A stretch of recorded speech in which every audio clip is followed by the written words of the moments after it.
evening and welcome to the Championship Review. I'm your host, Carl, as usual. Yes, we've got lots of things to talk about, including Frank Lampard's first managerial charge at Coventry City, his return into football management as well. We also will talk about the other games with the other teams as well, with Sheffield United getting something that played on Friday night, and also earlier today's game between Sheffield Wednesday away at Derby County. We'll talk about some other games between Blackburn Rovers and Leeds United, and also Stoke City and Burnley, along with Bristol City against Plymouth. But do you know what? We've got the usual suspects in action. So let's get into the usual. And join us is Michael and Annie. Good evening to you both. How you doing? Not doing too badly. How are you keeping? Not too bad. I think. Well, maybe 3 out of 4 four of us probably will be more happy with the result this weekend. Unlike one of them doesn't come on when the team loses. We both agree when the team loses, at least we both, at least you and I, Michael, will come on eventually.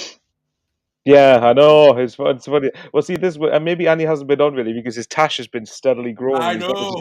and he's wanted to surprise us as soon as he's come on. He's finished Movember. Hey, yeah, that's true.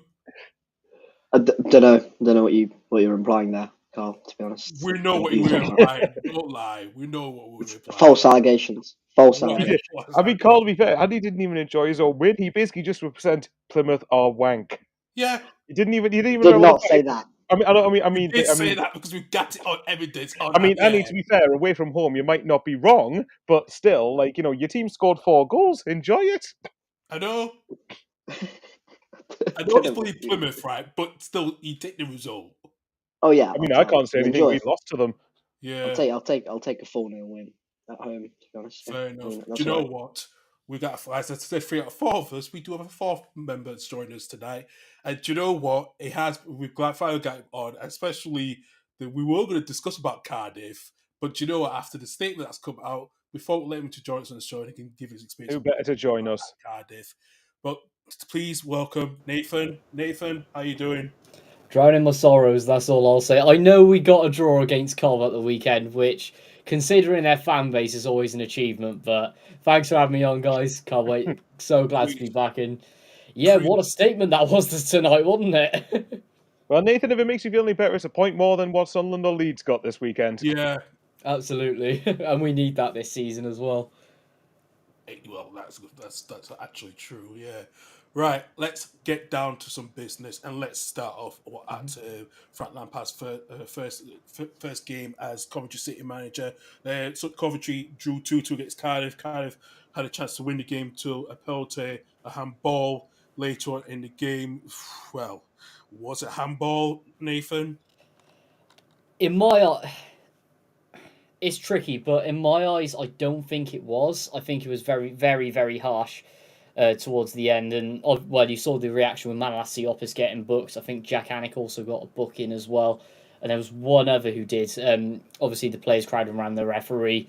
Coventry ended up going to score that penalty. So I think really harshness as well, considering the way that we've played, to sort of attempt to end that rut that we have had. That QPR result was absolutely diabolical, for example, and just sort of the trending performance downwards from that Plymouth game where we battered them 5-0, cough, cough, one more than you lot, Annie.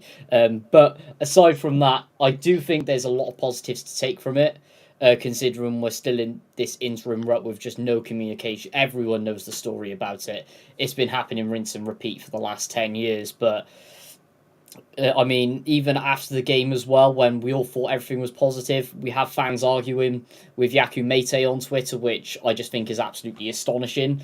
I mean, at the end, I know I've got my opinions on Yak Mete and everyone else does as well. I think he's fairly decent at times, but to just constantly be on their backs and at the end of the day just try and argue with him is just completely ridiculous. It's unprofessional, and it really doesn't instill confidence into the players. I know we are that type of club who just go for the win. Like, we don't care about style of play. We don't care about this, or this.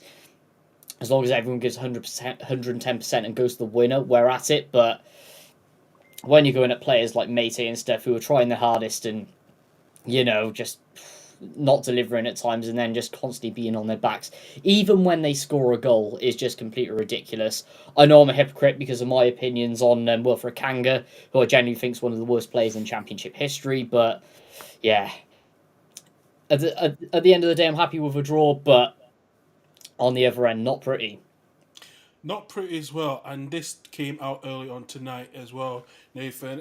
Listen, the Cardiff Fan Advisory Board had posted a letter to the owner, Vincent Tan, and to the chairman, Milner, and the CEO.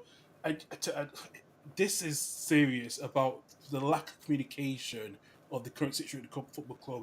And as they put out here, it said, the fan advisory board believes that we are close to, if not experiencing, a significant shift in supporter opinion that could result of irreversible toxicity and apathy amongst irrespective results on the pitch. We feel that the club remains stuck in the cycle of perpetual failure. There is a loss of confidence by fans and in the club's ability to make the right decisions. Having been in this erratic party for 7 years, the lessons of the past have not been learned, and it's reflected on 7 managers in just 4 years. You've had over 70 days to fire and appoint a first team manager. And it is indicative of the lack of leadership, overall strategy, football knowledge at the club. We do not doubt everyone's working hard, but the club's in dire need of a clear plan and a better communication from the boardroom to Cardiff City supporters.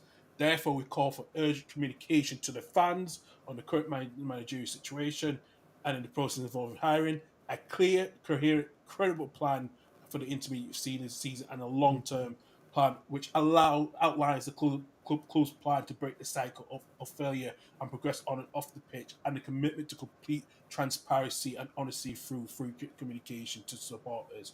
We're working in hand with support organisations. We'll look forward to hearing from you. Regards, the Cardiff City Fan Advisory Board. Listen, that is a damning statement. And I know you've been protesting for Vincent Tan since 2012. Has this gone too far with the lack of communication? Over 70 days of not appointing a new manager at this current time. For me, it's the situation we were in 2022, just repeating itself all over again. This time it's not so bad because at least we're not throwing a club legend under the bus. So obviously we brought Mark Hudson in. He had the odd good game, but it still wasn't pretty because at the end of the day, that squad was just nowhere near good enough. You appoint him because you couldn't be bothered to get another manager in. And then ultimately, well, he was our championship winning captain, for God's sake. You give him no tools, and then you end up sacking him and bringing down basically his legacy that he had with the club. I mean, even Omar Reza, and I will give him credit this for just calling it out in interviews, just the lack of communication with obviously Mehmet Dalman and Ken Chu. I know I'm being a bit thing here, but I'm going to say the part-timers, as I've called them for the last so many years. And then obviously Vincent Tan, where he flies over to Malaysia. We know that usually that leads to a good sign where the manager and obviously the owner are communicating, but the fact that he's come back without a contract or pretty much any update is extremely concerning for me. Because the thing with Cardiff City is if Vincent Tan wants to do something or doesn't want to do it, that is the final say on it.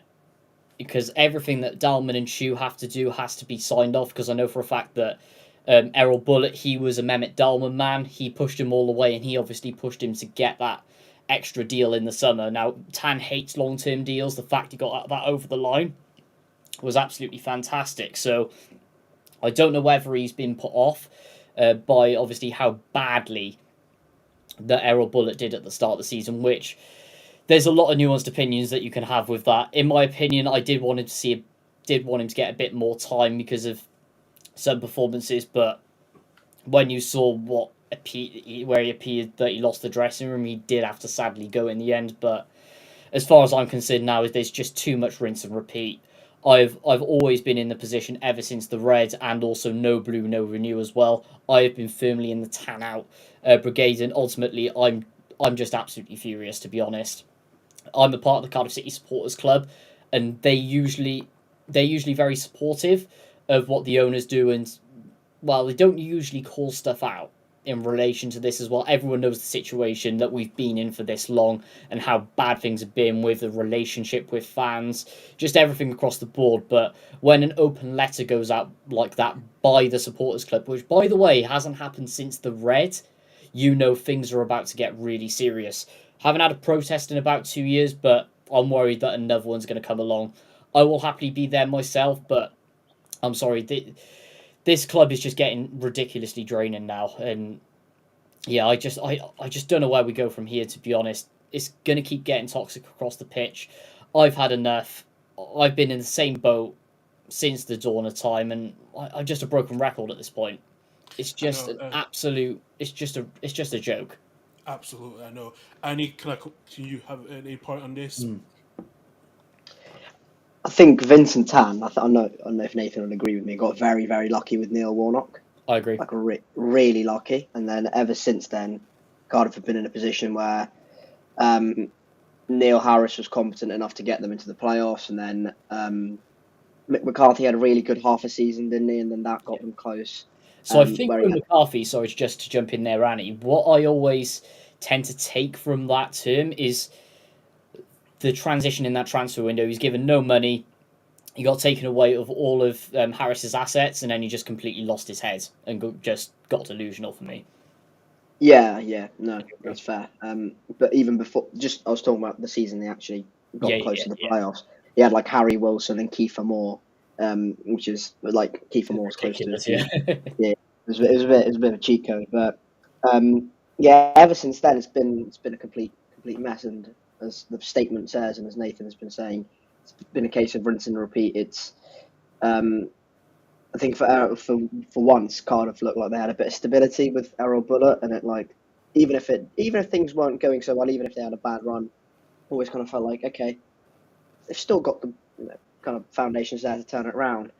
The moment Errol Bullitt gets sacked, it's just going, we go again. And yeah, the fact that they've not had a manager in place despite 70 days, I think the statement said after Bullitt's departure, it's just a sign that that club is just not right. It's like you've got to have some sort of plan in place to go and hire a new manager. The fact that it's not there is, from a neutral's perspective, yeah, it's incredibly worrying. And if it was, I wouldn't be surprised if this was like a Reading, kind of situation. Not in terms of what that could transpire, but if Reading did something like this, or if Chancery did something like this, I wouldn't be surprised. So yeah, it's a very concerning situation at Cardiff for sure.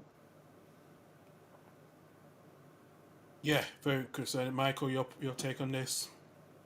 I think the words of toxic that Nathan's used, and I would probably add another word that he'll probably agree with, which is apathy. Which I think once it gets to the apathetic phase, once it gets to fan bases turning toxic, once it gets to players arguing with supporters and all this other stuff, and the fact that letter had to be written in the first place is a statement of how shoddy things are behind the scenes. But we all know there's one constant behind it, which is Vincent Tan. That's the main thing. Everything comes back to him. He is the main sort of club owner. And I think Annie's point about getting lucky with Neil Warnock's bang on the money. I think that ultimately it's a bit similar to how you could argue to some degree. Chancery, for example, got lucky last year in appointing Danny Roll, in that how good they've been, and it's papered over how shit, quite frankly, that their ownership of the club is. So, yeah, I think I've said, I don't know how many times I can say the same thing in a different way. Vincent Tan needs to go for Cardiff to be able to properly improve, and there's potential there for that club to be challenging, to be going back into the Premier League. I mean, they've done it before. They've got the fan base for it. They've got the stadium for it. They've got the history for it. And it's just a matter of how Vincent Tan just seems to be just neither neglecting, or at best clueless, at worst negligence. I think that's the way that I would sort of come across it. And the thing that the way, and the fact they still haven't gotten a replacement for Errol Bullitt yet, or officially a replacement for Errol Bullitt yet, is very worrying. It's very shoddy at best. And actually, it reminds me similar to how, not to make it about Sunderland yet, but remember when we sacked Michael Beale, we took about probably 4 or 5 months to announce Regis Labrise. But the difference there is that was at the back end of the season where we'd kind of just written the season off and got enough points to make sure we were secure. And even the couple of months that we had to wait were after the season finished. This is mid-season when Cardiff in the minute are in the thick of a relegation battle, And if Again. if the situation was managed better, they could be at least some way clearer right now. I mean, put it this way: for example, if Derby County could be where they are with the squad they've got, why could with the competent management, that's what that can get you. I know Derby lost today, but the point still stands there. A bit of stability can go a long way. So the fact someone hasn't been appointed yet is a disgrace, quite frankly. And the longer this goes on, as that statement says, supporters lose even more trust in the club's ability to make the right decisions. It has people turning on each other. It becomes a more toxic atmosphere. And the longer that goes on, the worse it gets and the harder it gets to get out of it. So, yeah. Sorry, I think I'm the one who's had a bit of a rant here. But anyway, that long story short, someone needs to be bloody appointed. And how many more times can we say Vincent Tan needs to sell up? 100%. I mean, the thing that I'd like to just very quickly follow on from obviously what you said, Michael, was obviously with the fans starting to turn away and stuff and just pretty much losing the effort to even support us, it just adds to the long list of the fan base who have just refused to back this man for the last 10 years. Like, I could literally write a list of people ever since that red change who have refused to even step foot in that stadium. I know everyone mocks our attendances all the time, saying, "Oh, you got 18, oh, you got 21,000 through the gates this week." Were any of those people Newcastle fans? Probably a couple of them, just to Yeah, obviously. because they're And obsessed some with of the Leeds fans attendances, as I've well. noticed. Yeah. They gave us, sorry, quickly, they gave us stick for attendances against West Brom when literally look at the last few minutes of their game against West Ham. There you go. But sorry, Nathan, carry on. No, Cardiff. At the end of the day, we're probably hypocrites for even backing that because we're literally the same. Like I've even walked out of a few games way early as well. But I gotta be honest, like I could write a list of people I know who are refusing to step back into that ground, like 16, 21,000. Everyone mocks us for it. We should be nowhere near that. We have got thousands upon thousands who are even refusing to support this club because of what Vincent Tan's done. Like, I remember a time before he came, I call it the golden age for me. This is when I was growing up and absolutely fell in love with football from like the 2008 when we were just about to leave Ninian Park all the way through to like 2012 cup finals, playoff finals, Dave Jones, Chopra, Bothroyd, the fans completely on the side. It was impossible to get a ticket. We were on a season ticket waiting list until we got into the Bob Bank, and ever since then, everyone was like, "Nope, we're out of here." Now we're struggling to sell tickets left, right, and centre. 10 years ago, we'd have to even have a bigger stadium than we have now, and nowadays, if we're lucky to even get 18, 20,000 in because of supporter apathy, that's just going to get worse from here. Like, we barely got 16,000 in midweek. That's like the lowest attendance that we've had, since Ninian Park. And that was for a crunch game down the bottom as well. Yep. Yeah. That's how bad things are getting. If fans are refusing to, and bearing in mind QPR did bring some numbers to that as well, so that makes it look even worse for us. So if fans like that are refusing on their end, then lost for words. Just lost for words, guys. It's gone beyond return now. Once you get to that stage, we all know that ultimately, when you get, because we've been at the point as well where you feel like you can't be bothered to go, and it feels like a chore to go to games.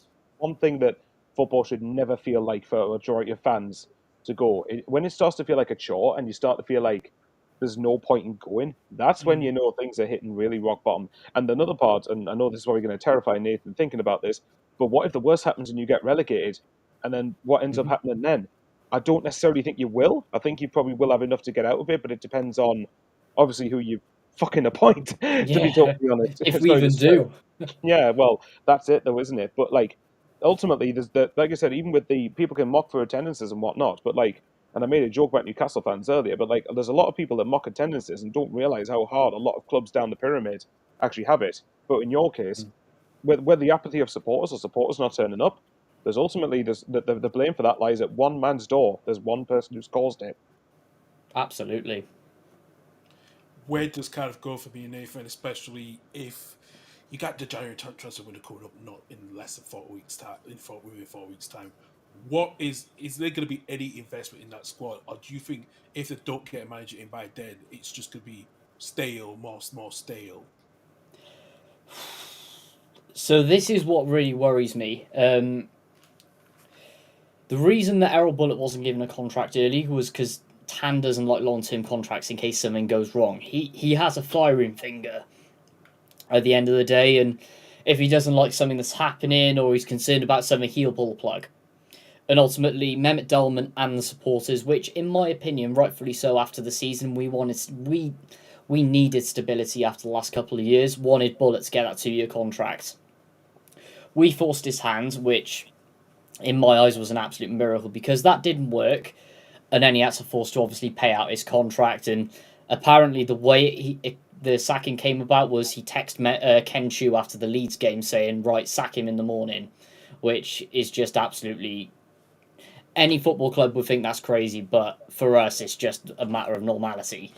But So for Vincent Tan, that's a matter of normality. Absolutely. Matter of normality for Vincent Tan, indeed. But at the end of the day, because he's been forced to pay out that compensation now, I'm worried he's pulled the plug completely. He's done that years ago, and I think he's going to put us into a stage of managed decline. It's bad to say it, but with a lack of communication and everything from all angles, and the fact that supporters groups are getting involved again now, which constantly happens, I'm worried about January. Are we going to have another fire sale?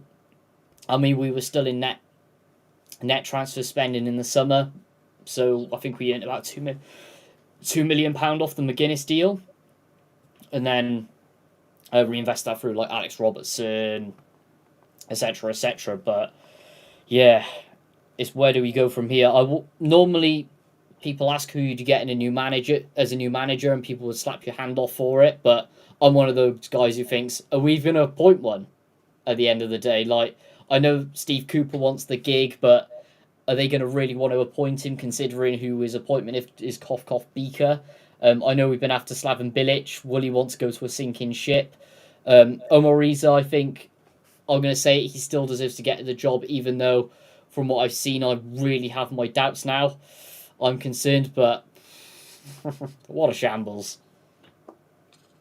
Really shambolic. It's just like there's no vision at Cardiff, especially. I know when they rebranded as Red, that was very controversial, and somehow you lot got promoted. But it dictated away everything, especially having 12 visitors had 12 managers since he owned the club. That's just terrible over a space of 14 years. That is really It's just one bad decision after another, isn't it, for him? Yeah. The thing I'll ask Nathan, actually, is what the hell's happening in terms of a potential sale for the club then? If I'm right, have you said that Vincent Tan's got to the point where he's pulling the plug completely and wants gone? Or is he, for some delusional reason, trying to hang on to life support with Cardiff? So, pretty much it's always been consistent where the majority of the fan base have wanted him to sell, the media, etc. But he's always... Well, in a press interview a few years ago, he said, "Oh, if any Cardiff fan has enough money to match me and buy the club, then I'll let them buy it. If there's any like rich Welsh billionaire," we're like, "Okay, fair enough. You're still completely arrogant, and yeah, fair enough. We'll move on." But yeah, it goes back to the statement that says about communication. There's just zero about it, so it's pretty much one of those where you predict his next move. Now, I know there's been murmurings in the past and everything, but I think it was about a year or two back, I think it might have been last year, when there was rumours that he was going to sell what he wanted it for.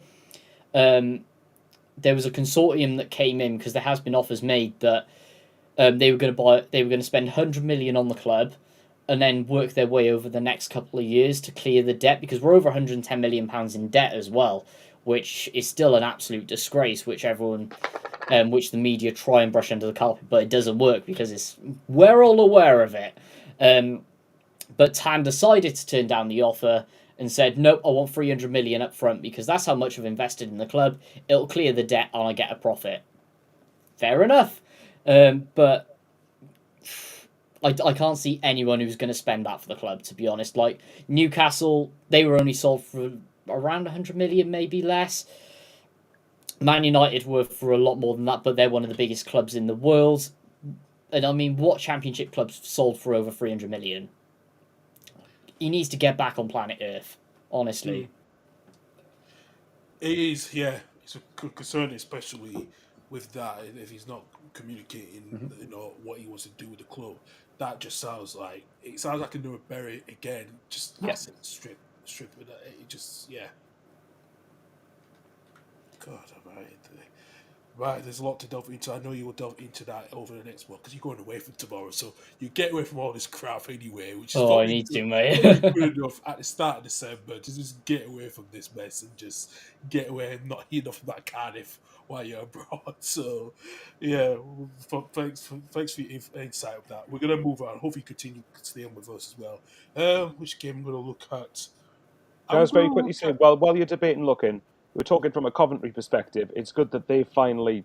It's funny how Cardiff have already technically got a Coventry's book where they finally appointed somebody in Frank yeah, Lampard, which has been probably, which obviously was kind of, well, if you look on the EFL highlights on ITV, that was basically the big talking point, it wasn't it? was. Frank Yeah. Lampard's super return to management. So I think Frank Lampard has got the potential to do well. I think I've said before that at Coventry, I don't know if he's the manager or if he's the head coach or not.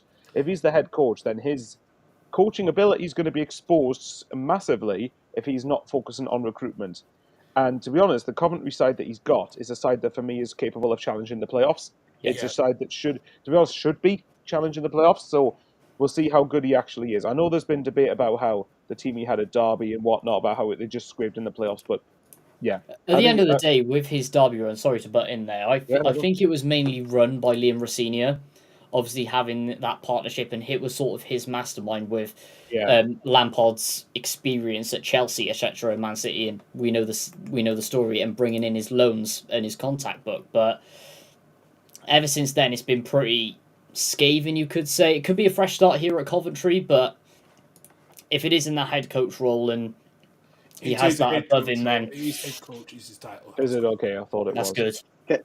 Can I just say, Nathan? I think you're on about Wayne Rooney. I think Wayne Rooney Oh, had Liam I'm Rossini. an idiot. I always get that mixed up with Yeah. Derby, you know? I think Wayne Oh, Rooney had Liam Rossini as his number 2, and 2 years too late. yeah. There's Well, a lot of okay. debate about Rossini. You know, was he Yeah. the brains behind the operation at Derby when Rooney was there? But Lampard had Harry Wilson, Fikayo Tomori, Mason Mount, Yeah.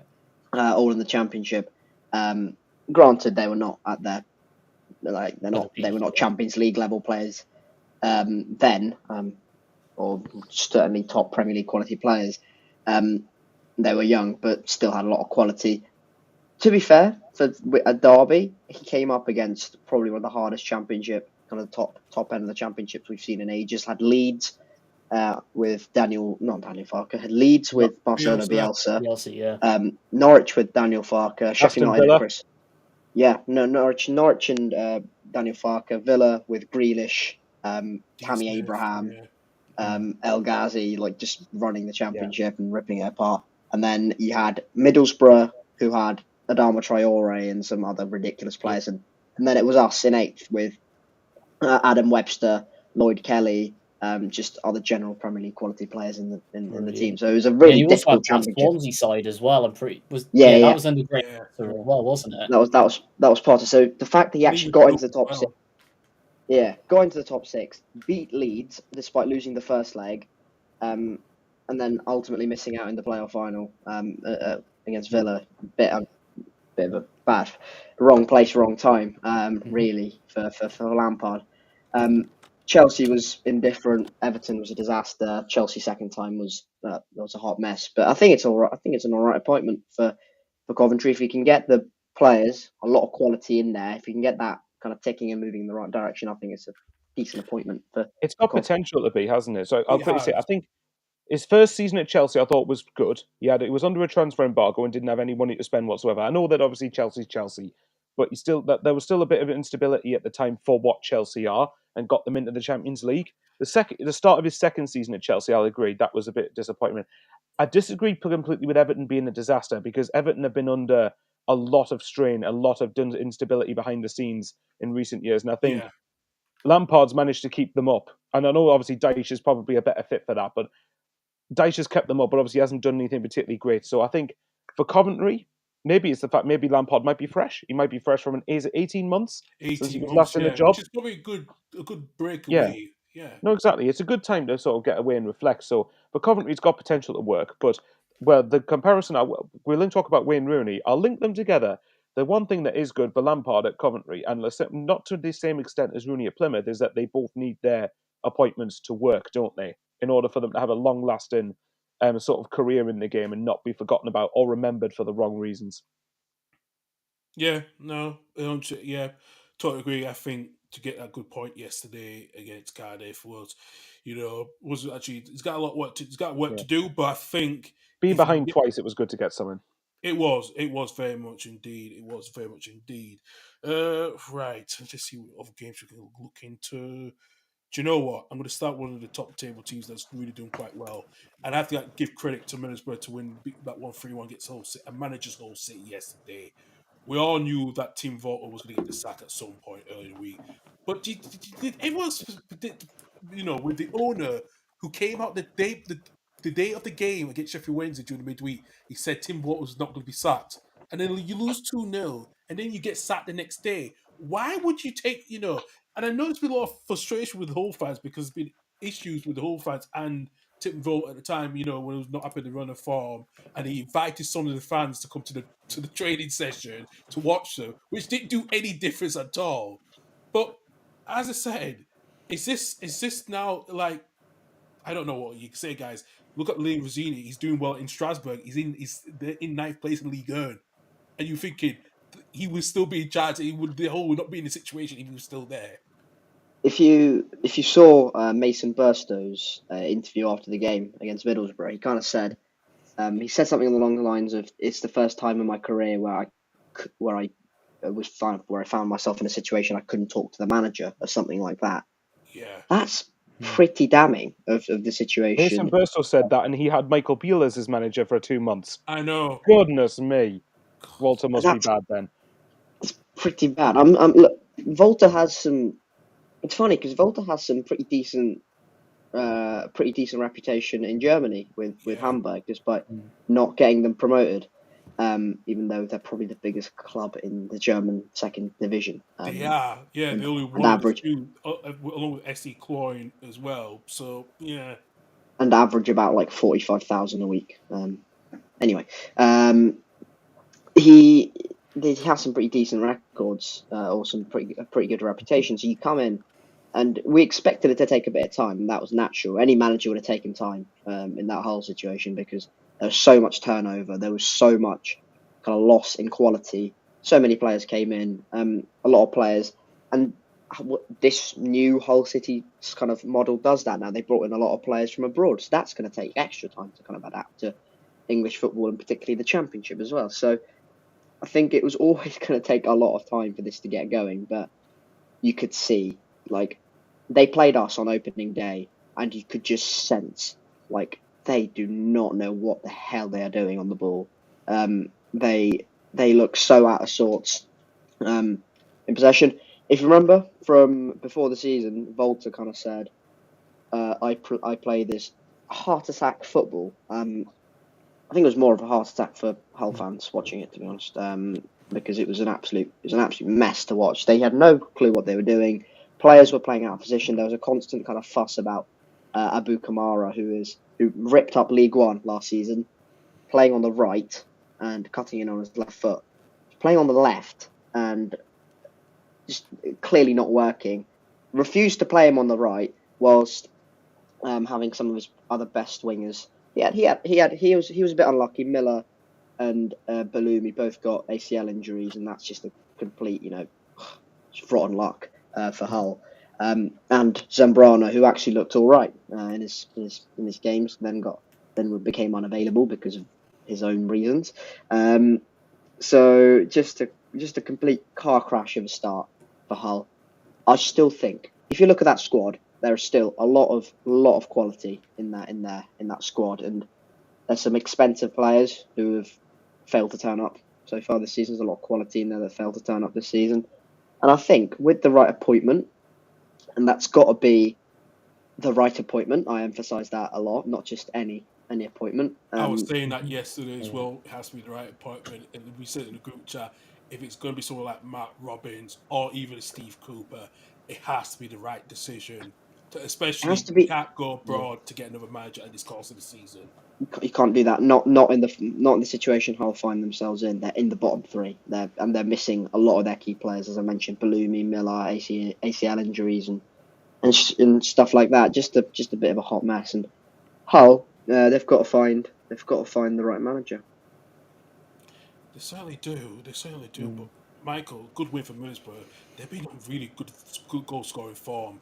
You know, that's probably one of the 3-4 games that scored more than three goals in those games. How has Michael Carrick turned this around after a slow start to the season for them? To be fair, even as someone who I think people slightly overestimate Borough, and I don't mean that they're a crap side, because they're not. They're one of the better sides. They're one of the best sides of this league. But I mean, like, I think results like Blackburn are why I don't see Borough as top two contenders.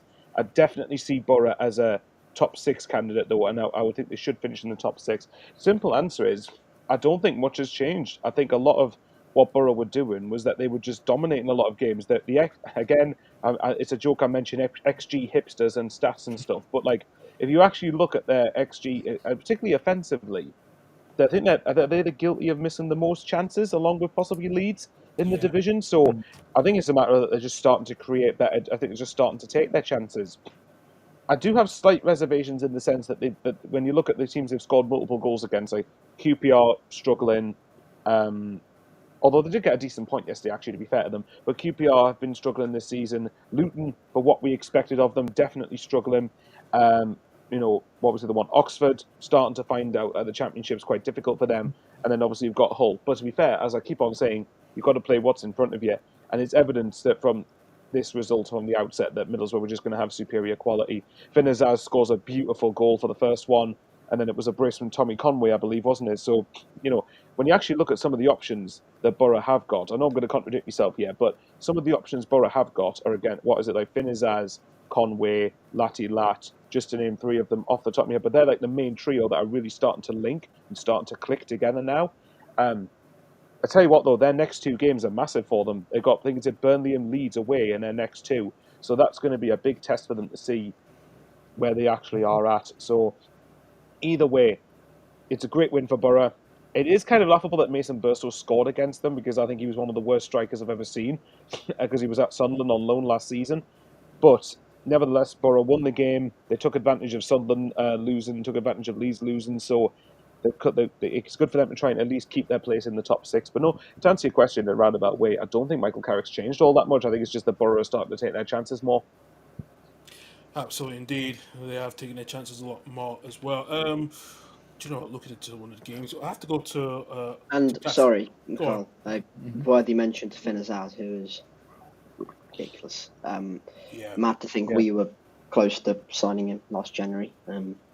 Should have done. Was that after he was recalled from Plymouth? Was it?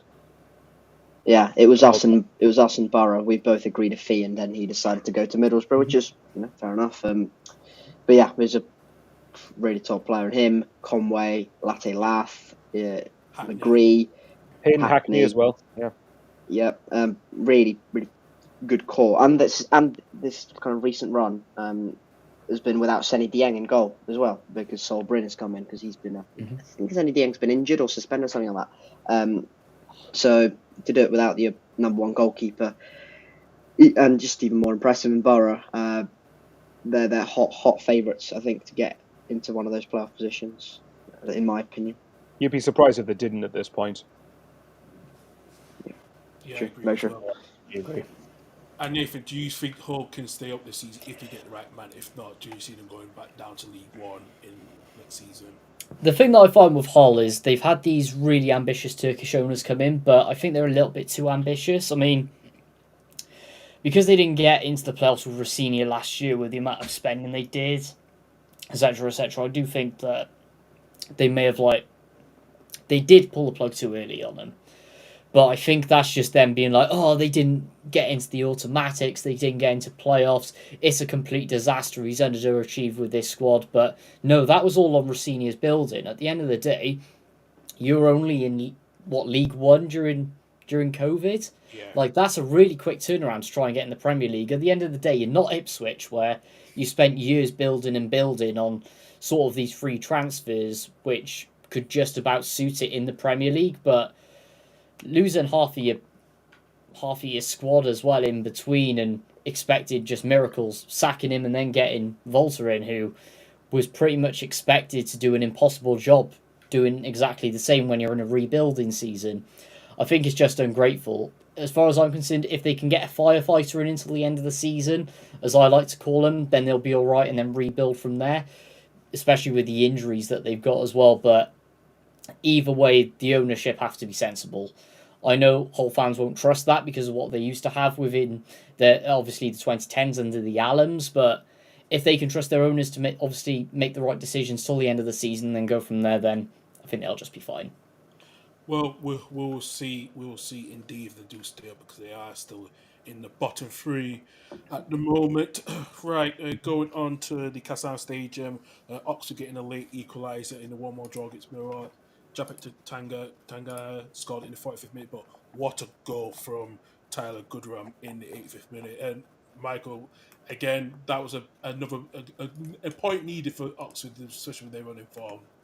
Yeah, definitely. They've had a habit of losing the last few games, haven't they? I think we always said that the start of the season they had was great, but it was kind of a promoted teams have that buzz at the start of the season that unless you're really, really good, and to be fair, there are some decent players with Oxford, but unless you're like really, really good, like in Ipswich were last season, or to a lesser degree Sunderland the year before, you're gonna find that it's going to catch up with you in this the Championship.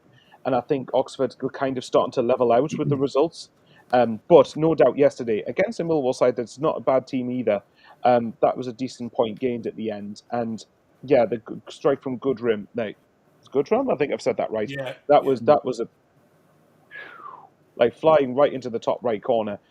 So it was good to show some character, to stay in behind when you were behind in a game, to get something out of it. So for Millwall, it'll be disappointing, but again, they're one of the sort of tight pack of chasing the playoffs. And you got to remember as well, they've got the game against Portsmouth as a game in hand because of the floodlight or the light issue in midweek at Bratton Park, which was quite funny. I know. I saw But the yeah, tweet from Southampton. I saw the yeah, I tweet from don't Not quite know bad, Southampton. how putting that. out lights. I That's don't, so maybe, good. I think everybody need to just get their mobile phones out and start, lighting Yeah. the pitch up for the players. But no, back to it. Millwall disappointing. Oxford point needed, and just sort of see where it takes them from there. I think we've said before with Oxford, and it's the same with every promoted team, that their home form is going to be essential for them to stay up. I tell you what, I've just looked. If you're looking at the next few games, the next three are quite good for them. So, but the next two are away. They're away at Plymouth next weekend, then away at QPR in the following midweek, and then they've got Sheffield Wednesday at the Kassam not long before Christmas. Then obviously they've got Leeds away, got Cardiff at home, Plymouth at home. So take Leeds out of it. This is a big month for Oxford coming up, but good to get a point yesterday from losing. Absolutely. And Nathan, listen, Millwall have been in good form. They've been unbeaten in the last 5 games. They've beaten Leeds, they've beaten Burnley, they've got a good draw against Sunderland over last weekend, and also Stoke City. Where is your expectations for Neil Harris and for them this season? Because we thought they were going to struggle a bit, but they've been quite good this season, being in the top 10. Yeah, they've been pretty solid, to be fair. I mean, it's sort of just your traditional Neil Harris, solid at the back, solid in the middle, just sort of getting on with it side. We all know Millwall, they never like to be too elaborative with big signings, um, basically exposing massive contracts. They always like to keep it on the low down, keep it quite condensed, and just they're a get on with it club in my eyes. They got a good strength in that squad. Aziz, Honeyman, Tanganga, who's been absolutely superb since he's joined the club from, I believe it was from Spurs he came from as a youngster. And in my opinion, if they can get within the top 12, sort of push around that area, they're not going to light up too much trees with that squad. But at the end of the day, if they can get up a mid-table, then that'll be a good season for them. Yeah. Oh, well, not for me as a Leeds fan. I don't want it anyway. Yeah. In general, it might be good for them as well. Let's move on quicker to one of the one of the other draws. It was Watford against QPR. Listen, Watford extended an beaten run in 15 games, but they could have won that game actually if that ball did cross over the line. But Paul Nadi was probably very lucky that it didn't go over the line yesterday. Yeah, Watford also conceded a lot of big chances. Sancella hit the inside of the post, and they're like 90th minute, I think it was, and that they could have easily lost that game. And they had a lot of chances in the first half as well, QPR. So Watford are a funny one because obviously we lost to them in midweek, but I didn't come out of that game going crushed. We've just played a top 6 team here. We created a load of chances and should have come out with something.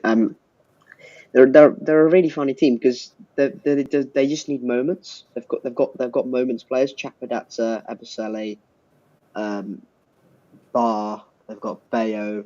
They've got players in there who, if given the right, they'll take their moments basically, and they're not going to be a side that will just dominate. But they've got the right attack. They've got good attacking players.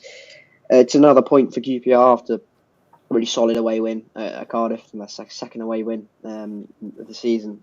Second win of the season, both away from home. So it's a nice point at a really tough place, Vicarage Road, where no one's won there yet. So yeah, not a bad point for QPR. And Watford, I suppose, I think is that 7 points for them in the week, or is it 6? No, is it 5? I'm not sure what they did before. But yeah, not a bad 5, not bad. 5 actually, yeah, because one against Bristol, you guys, and Plymouth drew against Plymouth. So yeah, not good. Yeah. Return points. Yeah, bad return points actually. Yeah, not the worst return, and they're still firmly in the top 6 kind of hunt. So Cleverly still exceeding everyone's expectations. He is. And Nathan, how long do you think Tom Clever's going to last at Watford? Because we did expect the start he was going to have as well. And also with QPR, I know they've been struggling at the moment the last few since the start of the season. Do you think Matej Fuentes could get them out of the relegation zone this season? I think he can get them out of the drop, especially with how bad Plymouth have been, 100%. But they're going to be hovering around there. Like, they were very good against us, but we were absolutely shocking at the same time. So I can't really make a fair assessment of them. They'll probably be hovering around it. But Watford's, considering where they were last year, sacking Ishmael, bringing Cleverly in on a firefighter role. I was thinking at the time, this is going to be another Pozzo sacking, 100%. But the way he's conducted that side, where each of their managers there since they've been relegated from the Premier League have been told to use what they've pretty much got, and they're going to sell all their prime assets. For example, Sar's gone, etc., etc. But yeah, the way he's conducted that side and the football they're playing, he's got to be commended. And ultimately, I think he's going to be. I reckon what's his name a few years back. It'll come back to me now, but what's his name? The guy who got him to the FA Cup semi-final. Javi Garcia, thank you. Completely forgot that. Thank you for that, Annie. But yeah, where the way Javi Gracia played his football there, I think it's going to be another scenario then where they keep him for the whole season and file their eggs in one basket and see how they go from there. And to be honest, that's going to be the situation with them. Absolutely, indeed, yeah. Let's go briefly into one of the last main score draws. Was Preston off against West Brom, a 1-1 draw. Colin Grant scored in the 30th minute, and late on as well, Emil Reyes-Scott responded after the second half to his 4th goal of the season. And Michael, another draw for West Brom. And look, everyone was talking about, and I was talking with Chris from Listen Till I Die yesterday about if they could have taken Carlos Corberán before Van Nistelrooy got the job at Leicester. Listen, they've only won 1 game in the last 5 games after winning against Hull away. But as expected, should they take the 3 points, West Brom? I think this is a sort of game that, if you're a West Brom fan, you would be hopeful of getting points from, as in 3 points from. I mean, if you're looking through the last few results, I mean, I'm sure there was some stat that said they've won 1 in their last 10, but obviously the other 9 have been draws. So like, yeah, I can't complain about us drawing 5 and 6, can I? But yeah, Preston's one of those where I think Preston's a weird one because Preston have struggled this season, but Preston away still strikes me as that it's a game that you wouldn't be surprised if it's tricky at Deepdale, if you know what I mean. I don't know. It's a weird one. I mean, obviously Bristol City didn't have a problem scoring with one of the sexiest goals I've ever seen in my life, but other than that, in general, Good luck, Annie. I'll not mention the first goal because I know it sparked an argument last time. But either way, though, like it's definitely a better point for Preston in the grand scheme of things. It's definitely a better point for them in the battle to try and get away from the sort of bottom end. But to be fair to West Brom, I mean, if you look at the games they've had, so before Preston, they had a trip to Sunderland. Then they had a game against Norwich last week. Bear in mind, this is Norwich. We're starting to get the likes of Angus Gunn and Kenny McLean back. Yet to get Josh Sargent back, but they're starting to get better to their best. And they've got Boris Sides, one of the best players in the league. They won away at Hull, which is fair enough. Drew against Burnley, fair enough. Luton away. Now, despite how Luton have done this season at home recently, they've actually not been too bad. At Kenilworth Road, they've not been too bad. But then obviously before then, they drew against Cardiff. And if I'm right, that was when Cardiff had that sort of bounce period and they were a bit trickier to play against at that point. Blackburn away, not the worst result in the world. So when you actually look at some of the results, the disappointing ones are probably like Oxford and Preston. But yeah, this is a game that really for West Brom, you really would have been wanting to target 3 points, especially when you got Sheffield United at home coming up next Sunday. So I think Carlos Corberán, actually, I'll tell you what, I listened to a preview pod before they played Sunderland in midweek. And one of the lads said, West Brom haven't got the wow factor that a lot of the teams at the top probably will have done. But what they are is stubbornly solid and hard to break down. And I think that will always give them a chance in games. They just need to start taking more opportunities or taking slightly more risks and maybe sacrifice a little bit of the stability. Not completely, because you still got to get it balanced right. And that's coming from someone who prides on being good defensively. But West Brom's forward line, when you got Colin Grant and obviously the main man, Josh Madger, up top, that's always going to help you. Fellows has obviously been good for them this season as well. So, yeah, it's a point that would be disappointing for West Brom. But it also wouldn't shock me if they beat Sheffield United next Sunday, because that's the nature of the Championship. Yeah, absolutely. I mean, you and me both hope they will. But I know. But taking out our selfish hopes of that game, it wouldn't shock me, because the Championship's just weird. Yeah. But Canny point, not a bad point for Preston, though, either. No, it's not a bad point for Preston. I totally agree with that one. They are winless in 8 though, and they've played Portsmouth in that period away from home, and they got well and truly battered in that first half. They were 3-0 up at Plymouth, drew 3-3. Yeah. Who else have they played? I've just looked through this. They played Derby at home, who are notoriously bad away from home. They played Stoke away. Okay, granted that was with. Okay, they're 10 men for 3 minutes. Norwich at home. That's with a Norwich side without, they would hit with an injury crisis. That was Josh Sargent out, and they were 2-0 up that game, weren't they, as well? I'm pretty sure they were. Yeah, they were 2-0 up in that game. And their last win was against a Coventry side who were just about to sack Mark Robbins and were a bit of turmoil. So a bit of a sticky run for Heckingbottom. I thought they'd just get a few more results over the line, and against some of these home games, and particularly that away game, a few of the away games, I thought they'd pick up a few more points and get themselves kind of into the middle of the table. Hasn't happened yet. Might still happen, but a little bit of a concern. They are, where are they? They're 18th. They're on 18 points. They're 3 points above Hull and QPR. But with the nature of the Championship, if you pick up points here and there, and Preston are 18 points, 18 games. If you stay at that point, you'll be fine come the end of the season.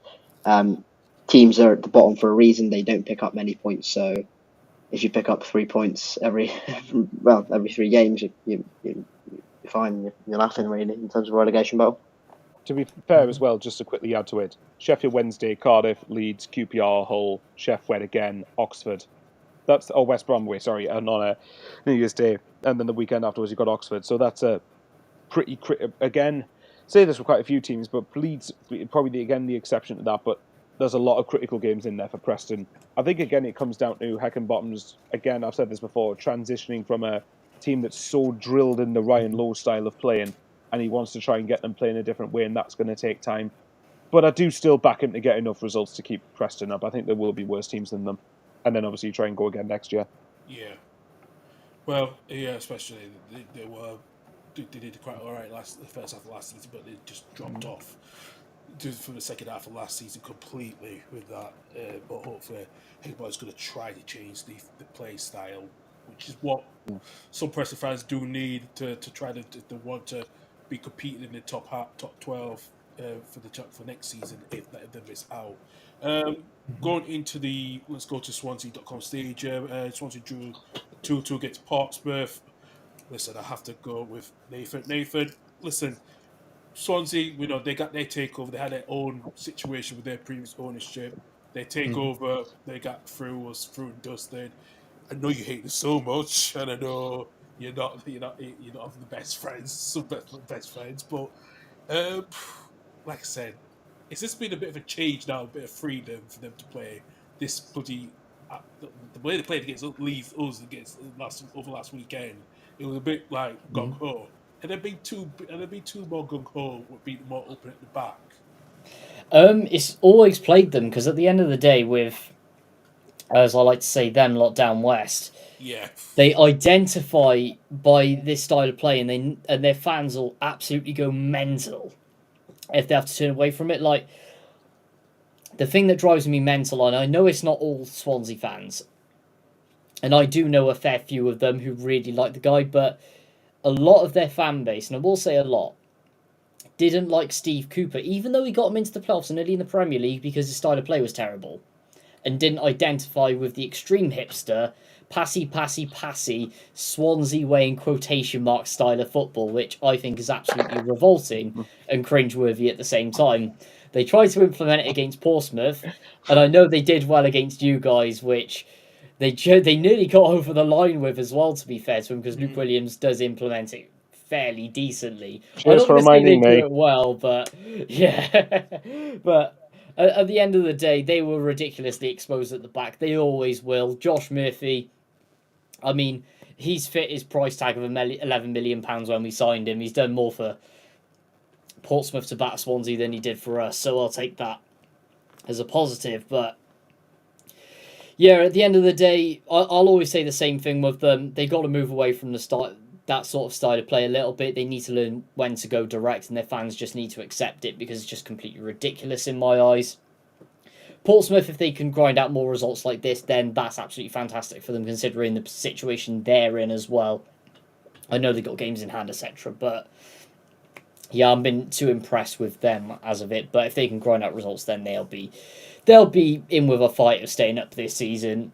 And lastly, in terms of the ownership situation, I know it's bad to say, but it's completely rattled me. So I know it has. I knew it would do because I thought about this one. Maybe it was so being rattled so badly after It has. that happened over the week, and they played the Tannoy at freedom and I want to break free. It's like, but yeah, that should be Carden. That should be Carden's opportunity. You utter troll. I know, but at the end of the day, I do have to back what Carl said, because we shouldn't. I know football fans say, "Oh, you've been rattled by this, and this for any club," but I'll have to say it has, because let's look at it in perspective, right? Swansea got new owners before they nearly sunk into the National League and go up to the Premier League in Europe within 10 seasons, and now they had that dodgy patch with American investment, and then they get rid of them, and they've now got new owners and everything's amazing. You've got Wrexham with the Hollywood takeover, which we all know what's happened there. We don't need to go into detail here. Newport have got the former Swansea chairman in Hugh Jenkins, who got them from League Two into the Premier Is he League. there? I didn't realise he went to Newport. Yep. Hugh Jenkins is the owner of Newport. Bloody hell. Yep. And then I'll add it onto even though I know Annie will disagree with me on some aspects of it, you guys have got Lansdowne. He's built you guys a new training ground. He's redeveloped Ashton Gate. He's instilled you as a championship sort of stronghold there. I know everything's not perfect, but... And then you got us. So you're just kind of going, well, everybody's getting new owners except us. Yep. When's our turn? Absolutely. It sounds bad, but... Yeah. Take the Saudi owners off them lot up the road. Go on. Okay. In fact, I said this last year, Michael. Honestly, I would take Mike Ashley as an owner any day of the week. No. I would drive to London, grab Mike Ashley, shove him in the back of a megabus or whatever you call it, chuck him back up the M4. Say, right, you're now the owner of Cardiff. You can buy it. You can buy it with £1. I don't care if you balance the books or whatever you do. As long as you give us our old badge, get yellow back in the kit, and give us a bit of nostalgia, I'll be happy. And crucially, as long as your name's not Vincent Tan, we'll welcome you with open arms. Exactly. Joking aside, right? Actually, Mike Ashley probably wouldn't be a bad owner for a championship club. It's just the issue is when you get into the Premier League, isn't it? Yeah, But yeah, but no, I know no, what you mean. When you've got to the point when you're that damn sick of Vincent Tan, you think anybody who's not that bastard will do. I know. But the Absolutely. problem is he owns the Coventry City's stadium as well, so that's Yeah. another. That's like So poor Nathan, he's bloody desperate, isn't he? I Oh, don't yeah. blame him though. I mean, I honestly, I turn up to the Sports Direct Arena every week than to have Vincent Tan in charge. Honestly, anything for that and get our old bag, I'm happy. Honestly, it's unbelievable. Yeah, it is unbelievable as well. Actually, come to think of it, then yeah, Mike Ashley, I can't not be a bad idea actually, just to give you stability. But when it's the Premier I'll take League, it. yeah, Mike Ashley at Mike Ashley at Cardiff, and then get Alan Pards back out of retirement. Alan Pardew, no. isn't he? Nathan looks like you sold us a great dream, and then you've just completely ruined it. and then you bring That's- Dennis Wise in as the director of football in as well. Well, I mean, Nathan, We'd have to find the high chair. I'll tell you what, Nathan, it could be worse. I mean, you could get Lee Johnson as Anio backs up. He's an absolutely exceptional head coach. Oh, the kind of salesman. And Lee Johnson, absolutely the Pomo king. He's absolutely insistent I'm on the not- Pomos. I'm not going to sit here and take Lee Johnson disrespect. Brilliant manager. I mean, Fantastic. sure, Nathan, just ignore that we lost 4-0 to Portsmouth, 5-1 to Rotherham, 3-0 to Sheffield Wednesday, 6-0 to Bolton, 4 of the heaviest defeats in the club's history in League One. But we'll just put that under the bus. It's totally fine. He's mint. He's mint, really. He's beating Man United, which is all I need. Full stop right at the end. That's all you got. Oh God, you're right. Okay, let's move on to today's game between Derby County and Sheffield Wednesday. Good win for Sheffield Wednesday to win 2-1. A late winner from Jamal Lowe. Well, that was an interesting game. That's not the outstanding goal, though, is it? Barry Bannon. Barry Bannon is inevitable. Yeah, I saw it. Yeah. What is it? What more is there to say? Like, that strike is just absolutely chef's kiss. Like, it is. And in fact, it's not even the fact that it rockets in the corner. It has to swerve as it's just shooting into the top corner as well. Like, that sounds really wrong. Let's just take out dirty context there. Like, the way he struck the football into the back of the net was brilliant. Taxes. Barry Bannon running a game for Sheffield Wednesday. He's just wrong. That's his 35th birthday today. Yeah. The guy's literally been around since the Dark Ages, hasn't he? Yeah. Ridiculous. He's actually just ridiculous. And I think Craig Forsyth made his 5 billionth appearance for Derby or something like that, something along those lines. Today as well. So a day for milestones, and I found it amusing when Jamal Lowe scored that winner. Josh Windass got straight into Curtis Nelson's face and just gave him. Curtis Nelson started dragging him back. It was proper peak championship stuff. It just reminds me of his dad so much. His dad did that a lot. Dino was just psycho. Yeah. You know something? Wednesday love an away victory when they're 1-0 down. They did it at Coventry. They've done it today, and I'm sure they've done it a couple of Portsmouth, the way they did it when Michael Smith scored that screamer. They love scoring screamers away from home when they're 1-0 down. They do like an away victory, and I suppose that's just how Danny Roll has just set them up. Really, just really good defensive unit. Famwo, Bernard, Iorfa. He actually made a really, really weird change today where he put Shea Charles, who is, midfielder, very, very, very midfieldery, put him at centre back. But actually made them a hell of a lot better. So it's just the tactical sort of genius he is, and the fact that Sheffield Wednesday are in the top half is a massive, massive credit to Danny Rowland, job he's doing. But Derby, despite their 15th placed position, are actually on a pretty bad run. I think it's 1 win in 9 or 10 or something like that, and that was a really, really kind of smash and grab at Coventry as well. So a bit of a concern for Derby. They're still 5 points above the relegation zone, and considering the snail's pace, as I just mentioned earlier, that the bottom of any league moves at, because they're bottom of the league for a reason. They should be able to accumulate enough points, but their home form is somewhat dipping. They've lost back-to-back games at home.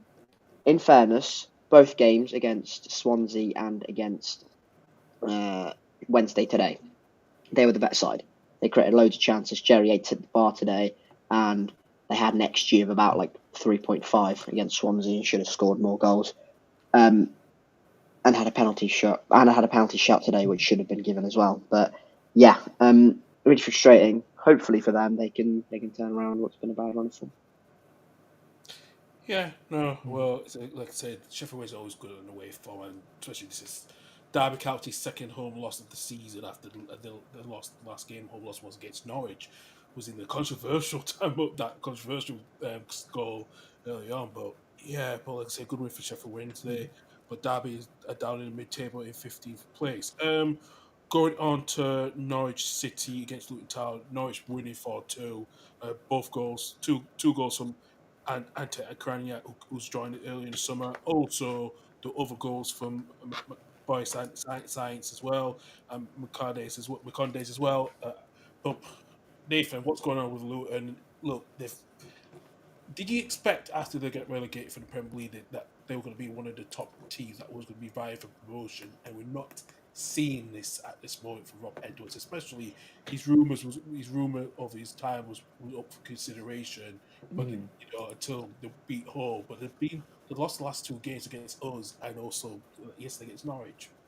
The thing is, it's difficult to say for Luton. Like, I don't specifically know what's happened. Like, aside from the likes of Andros Townsend, etc., they've retained most of their squad from the Premier League, and also what got them up in the first place. Your Carlton Morrises, your Adebayos, etc. Bringing the likes of Mark McGuinness, for example. I know Tae Chong was there last season and did fairly decently, but I genuinely don't know what's happened. I mean, there's a big case that they've been worked out here as well, where everyone goes to Luton thinking, right, we need to play in this system. I know Kenilworth Road's a difficult place to go to, but if we do this, then we'll be absolutely fine. But I mean, at the end of the day, it's not pretty, is it? They need to mix something up here, and yeah, it's just fair play to Norwich for what they did. I mean, they've been pretty special this season. Borja Sainz is going to be player of the season by an absolute mile. That guy is just a cheat code at this level, full stop. But coming on to Rob Edwards, I know why they haven't sacked him. A, because, well, look at where they were 10 years ago. B, because Luton are fan-owned. And C, look at the amount of compensation they got to give him. They've just given him a 4-year deal. They've got to give him like 1.5-2 million just to sack him alone. And for a club that is fan-owned by Luton and with the lack of financial backing they have, there's not much room for headroom for manoeuvre there, is there? No, there isn't, especially with a new stadium. Yeah. In the next few months as well, to start construction in the next few months as well. So yeah, they're a bit of a financial situation. They can't do nothing to pay that compensation and put them on garden leave. But can they stay up this season? Is that the main? Because this is, we expected them to be challenging along with us, Burnley, Sheffield United, even Sunderland. But can they get a bit of running form during this festive period?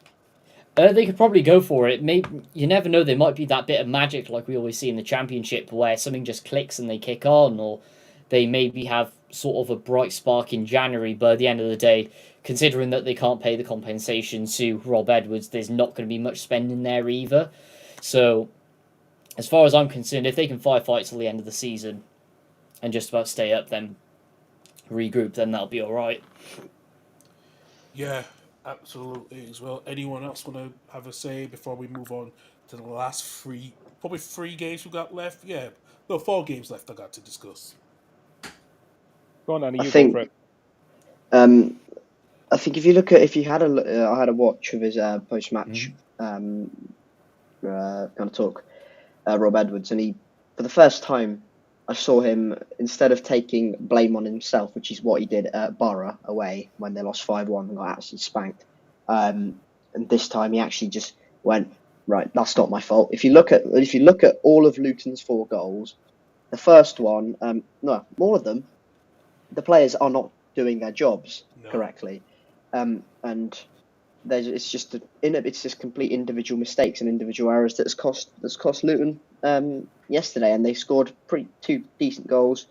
Well, one of the first one actually a mistake from Norwich playing out the back. The second one from a set piece and Jacob Brown putting it in. But it's just it felt like Rob Edwards had enough really of backing the players and kind of standing up and kind of covering face for them. But I don't really know what Luton do, because you look at the squad and you go, that should be nowhere near 19th in the Championship or wherever they are, and that should be towards the top six. In the top six, I think a lot of people had them in the top four. If not, I had them to win the league.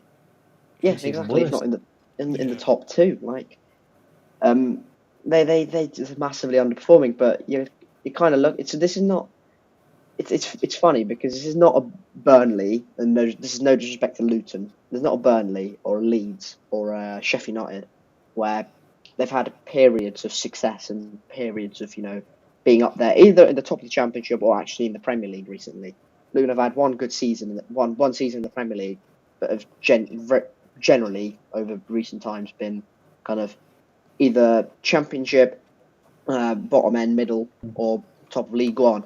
So it's kind of felt like it feels a bit weird to talk about this as a massive underperformance if you consider the previous context, and really where Luton were five years ago, because 5 years ago they were scraping survival by the skin of their teeth against in the Championship under Nathan Jones. So the fact that we're having this conversation in itself is just a massive credit to what the works that's been done over the past 5 years. But yeah, in the current situation, Edwards is underperforming, but I think Rob Edwards has earned the right, in my humble opinion, to leave the job whenever he wants to, instead of Luton having to sack him. In my humble opinion, I think Rob Edwards will realise eventually, if that situation does ever come about, that okay, this is not working, and then he'll go. The fact that he hasn't done it yet shows that maybe there's still something in him that's saying this can be turned around. Maybe this is not completely unattainable from a Luton perspective, and maybe there still is a turnaround coming, but just a performance moment. And even the most recent win against Hull was just a bit like 1-0. Scraping by, really, wasn't it? A little bit unconvincing against a really poor Hull side.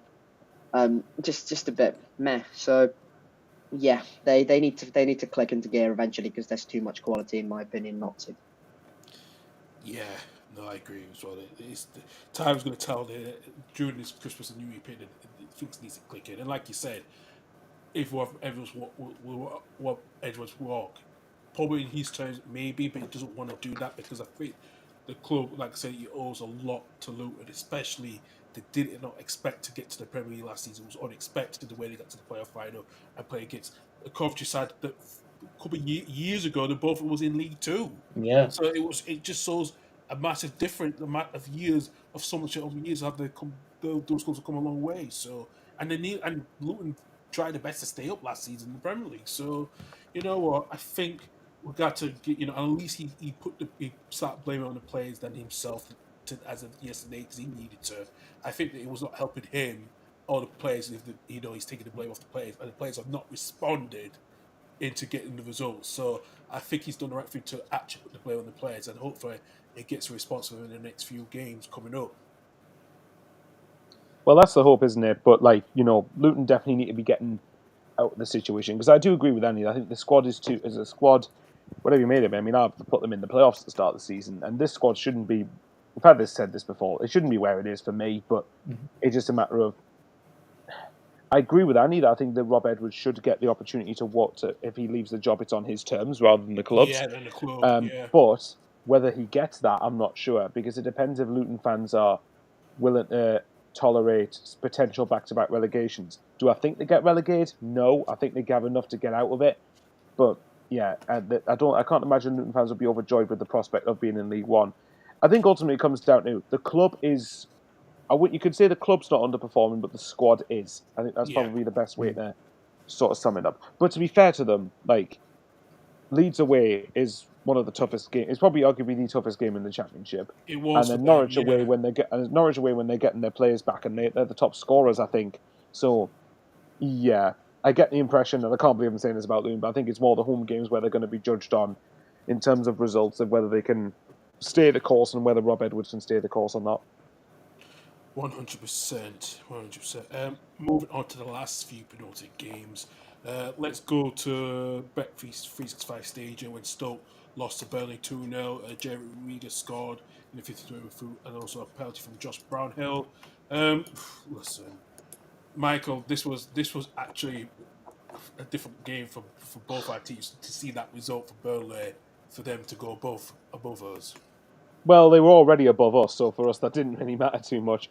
But I know what you mean. I think that with Burnley, again, it comes back to it that they're not scintillating on it, although they have recently started being better to play. Apparently the performances have started to pick up. Yeah.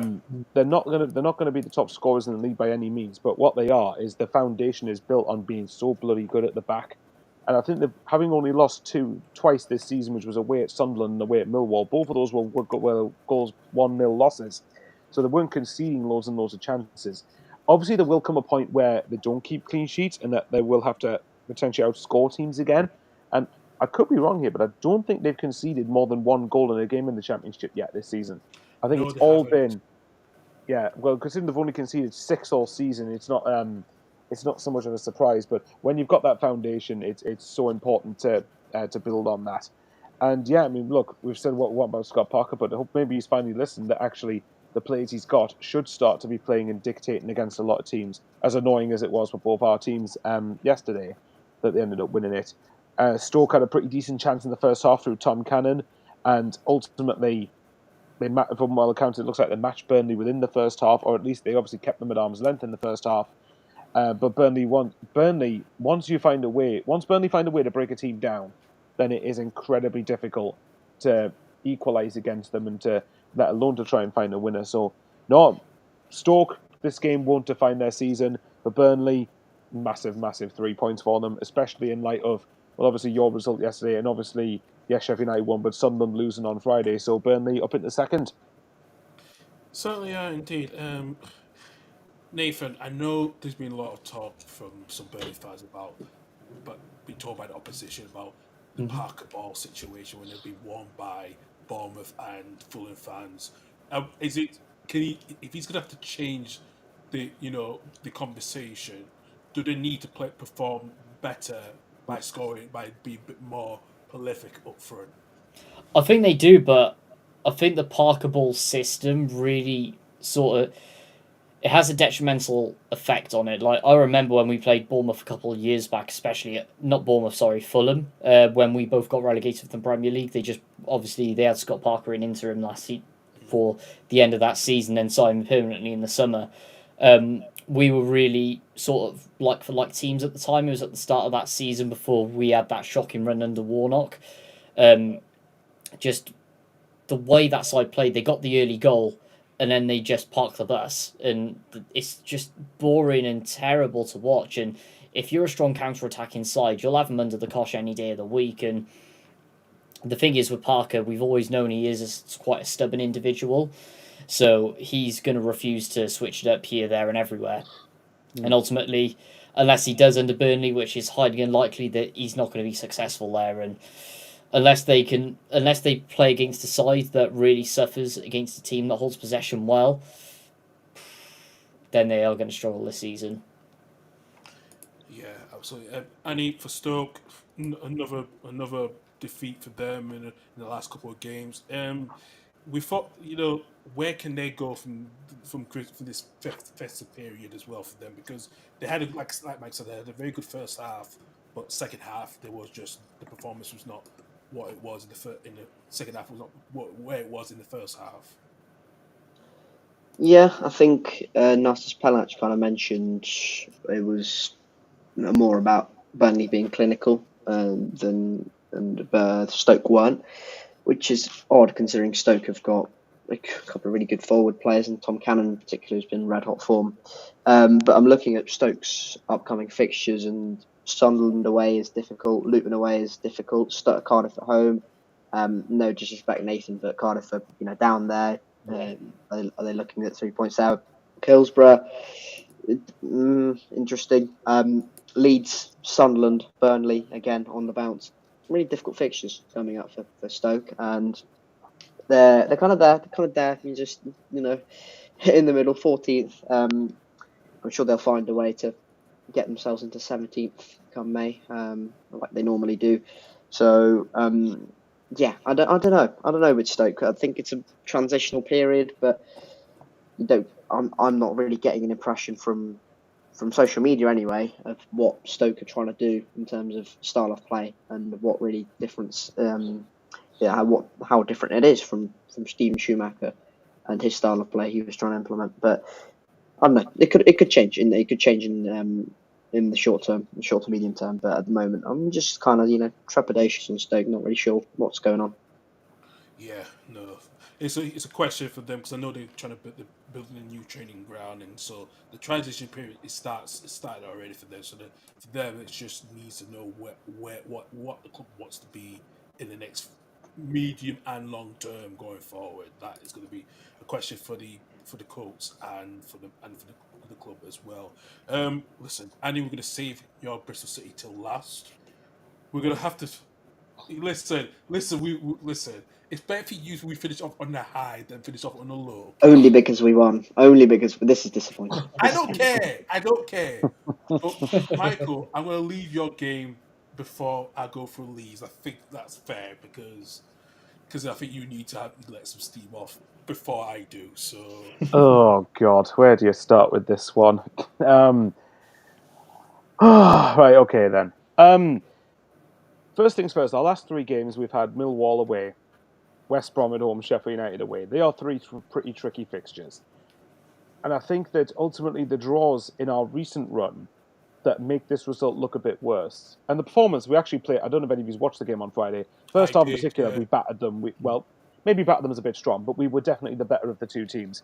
I think the results that are more frustrating than this one are 2-0 up against Coventry, not winning, and then bloody hell, Millwall being 1-0 up in the 92nd minute, and then it all come from us being stupid going forward, and then we got countered on to equalise. But anyway, last 2 games against West Brom on Tuesday and against Sheffield United on Friday, the performances have actually been pretty encouraging. Now, first half against West Brom, to quickly touch on that, we didn't create much of in terms of open, obvious goal scoring chances. There was a But lot of second, lack in that because I did see that game briefly. There was a lack of first half there certainly was. I think second half we created enough to just about warrant the win, but obviously we had the Isidore disallowed goal, which, as we've said before, if the Peru goal against us was allowed to stand, then it frustrates me that Isidore's goal didn't stand, even though I think the right decision was just about made on that. But, right, Sheffield United. This is probably one of the craziest games, I think, that you'll probably see in the Championship this season, where you had a penalty miss, 2 red cards, a scuffle, and a very, very late goal. The first half, Sheffield United controlled the first 10-15 minutes in terms of possession, getting their foothold in the game, but didn't create all that much in terms of great chances. Then, obviously, once Sunderland started to get into it, I thought we had them on the ropes. I thought, obviously, we had the chance with Joe Bellingham. I think it might have been after the penalty. I can't remember if it was beforehand. But we had a chance from Joe Bellingham when Trey Hume, I think, puts a cross on the right-hand side. Tommy Watson, who's currently replacing Romain Mundle, I thought was really good in the first half, the number 40 on the left wing for us. Really tore their backline a new one. Then, of course, we get to the penalty, which is it's a definite penalty. And I saw some of our fans wanting Jack Robinson sent off. For me, I think that would have been very, very harsh. I think a yellow would have been about right. So I'm saying that out of context that I can be balanced, because believe me, I will get onto the red cards in a moment. But no, not Tommy Robinson, bloody hell, not that guy. Jack Robinson, can't even talk properly. Jack Robinson. There you go, clip that, everybody. For Right, clarification, Jack we don't Robinson. far Yeah, they're right, two far very, right very, very. individuals. Yeah, they're 2 very, very different characters. Just ignore that blunder. Yeah. Right, Jack Robinson conceded the penalty, which was right. I thought it was a penalty. I didn't think there was many complaints with it, and I think the yellow card was about right. I know there's the double jeopardy rule about how if it's inside the box, you can't give a red card. But for me, I think the challenge warranted a yellow anyway. Then Patrick Roberts steps up, and Patrick Roberts is someone who I have a lot of fondness for. I think this is going to sound really, really bloody weird. Technically, he's one of the best players in the league when he's in between both boxes.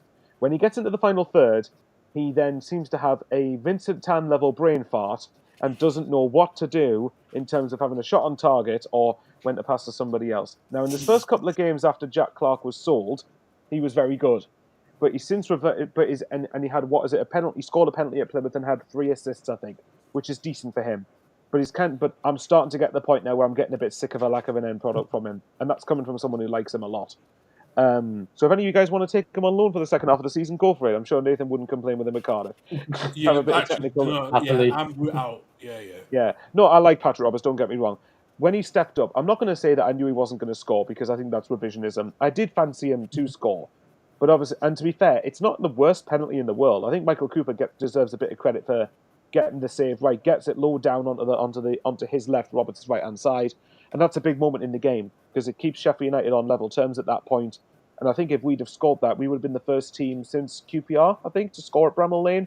Yeah. And obviously no team's won there yet. So obviously after that, we still created a couple of decent chances. Then comes the big talking point. The first red card from Chris Meffam. First of all, Luke O'Nine's been playing at, left back, I think it was. I love Luke O'Nine to bits, but what he is doing there, I have no idea. He dilly-dallies with the ball, tries to do a straight pass down the middle, which pretty much sells Meffam short because it gets intercepted. I think Raksaki puts through Tyrese Campbell on goal, and then Meffam has to make the challenge. I'll ask you guys as neutrals, what do you think? Do you think the red was right? Before I say my opinion.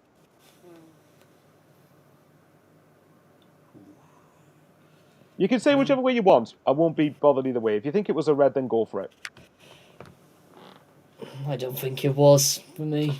I'm just over that it was a red card, just about. Yeah. Annie, what do you think? You can say he's a dirty foul and get him sent off and banned for 4 games. The thing is Tyrese Campbell probably... Is it... The rule clearly says clear goal scoring opportunity. Is it clear? It's a grey area. Like it's yeah.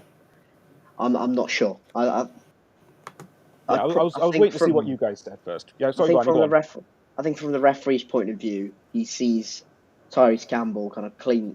I think from his angle, he probably sees him kind of clean through and doesn't see the covering, maybe a covering defender in the kind of close vicinity to him. But yeah, I think from the referee's point of view, it's probably a red card, and then ultimately can't really do anything about it. But I think either way, it's very much 50-50. For me, if it was a clear effort for Tyrese Campbell on goal and Dan Ballard was nowhere near him, then I'd have no complaints. Stonewall red card, absolutely any day of the week. I think for me, at first glance, I thought it was a red, but if you watch the replays back, and I do appreciate, to be fair to the referee, I thought the referee was fucking shocking all night. But anyway, to be fair to him, he only has one view of it, so I can understand initially why he thought it would have been a red. But this is where the lines officials need to sort of come into play here. If you watch the replays back, as the challenge is coming in from Chris Meffam, Tyrese Campbell is looking to turn the ball away from where Meffam's challenging. Now, that's not a clear goal-scoring opportunity then, because the fact you're trying to take the ball around him means that you're then having to do extra work to create a goal-scoring opportunity, hence not a clear goal-scoring opportunity. Dan Ballard is covering in line with Meffam. Now, I know he's a few yards away, and that might have been part of the thinking, but the literal state is that Meffam was not last man either. Now, I'd have no doubt in my mind that I think Sheffield United, I think it was Gus Hamer that was, or a couple of their players were surrounding the referee. I think that very much they were surrounded. That was that did impact, and I'm sure that's meant to be dissent, but anyway.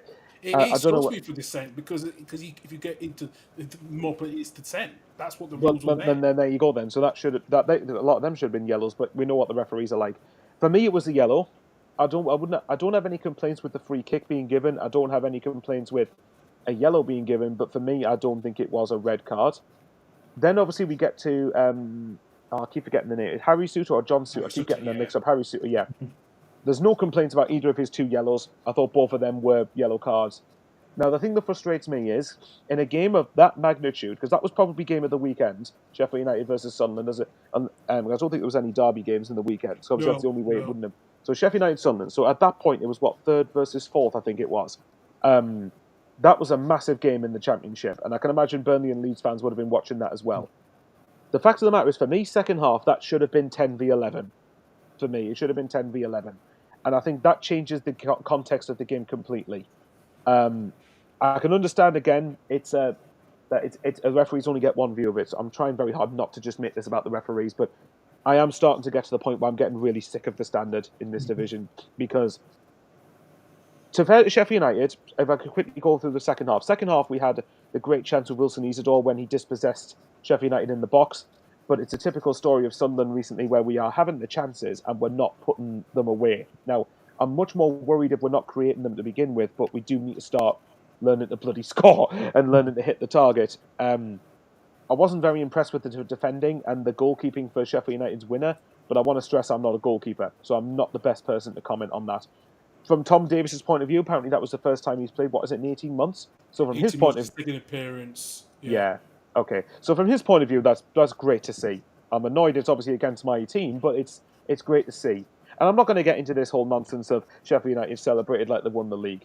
It's a massive win for them. Of course they're going to bloody celebrate. Like, are we really... They're one of the three beating teams in the Championship at home this season. Well, exactly. You know, they've just beat... That's probably... Make that far.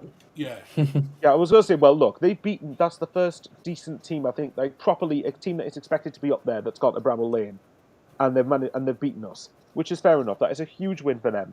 I hate this idea where the celebration police come out and go, oh, look at that, you're celebrating like this, that, and the other. Oh, I'm sorry, have I got to get your permission to celebrate a goal or something, or celebrate a win? So I'm not going to get into that. I don't like stuff like that. Great win for Sheffield United. Did I think Sunderland deserved to lose? Not a chance. I think win, probably not. I think Sheffield United did have their own chances across the game, so I think a draw would have been the right result, but I'm not going to lie, and you guys will have seen this as well. The referees in this league are goddamn awful. I am sick to death of saying this. I am sick of pointing it out, but I'm also sick of the idea that you can't criticise them and say when they have been poor. They're wrapped up in cotton wool, straight Sorry? up.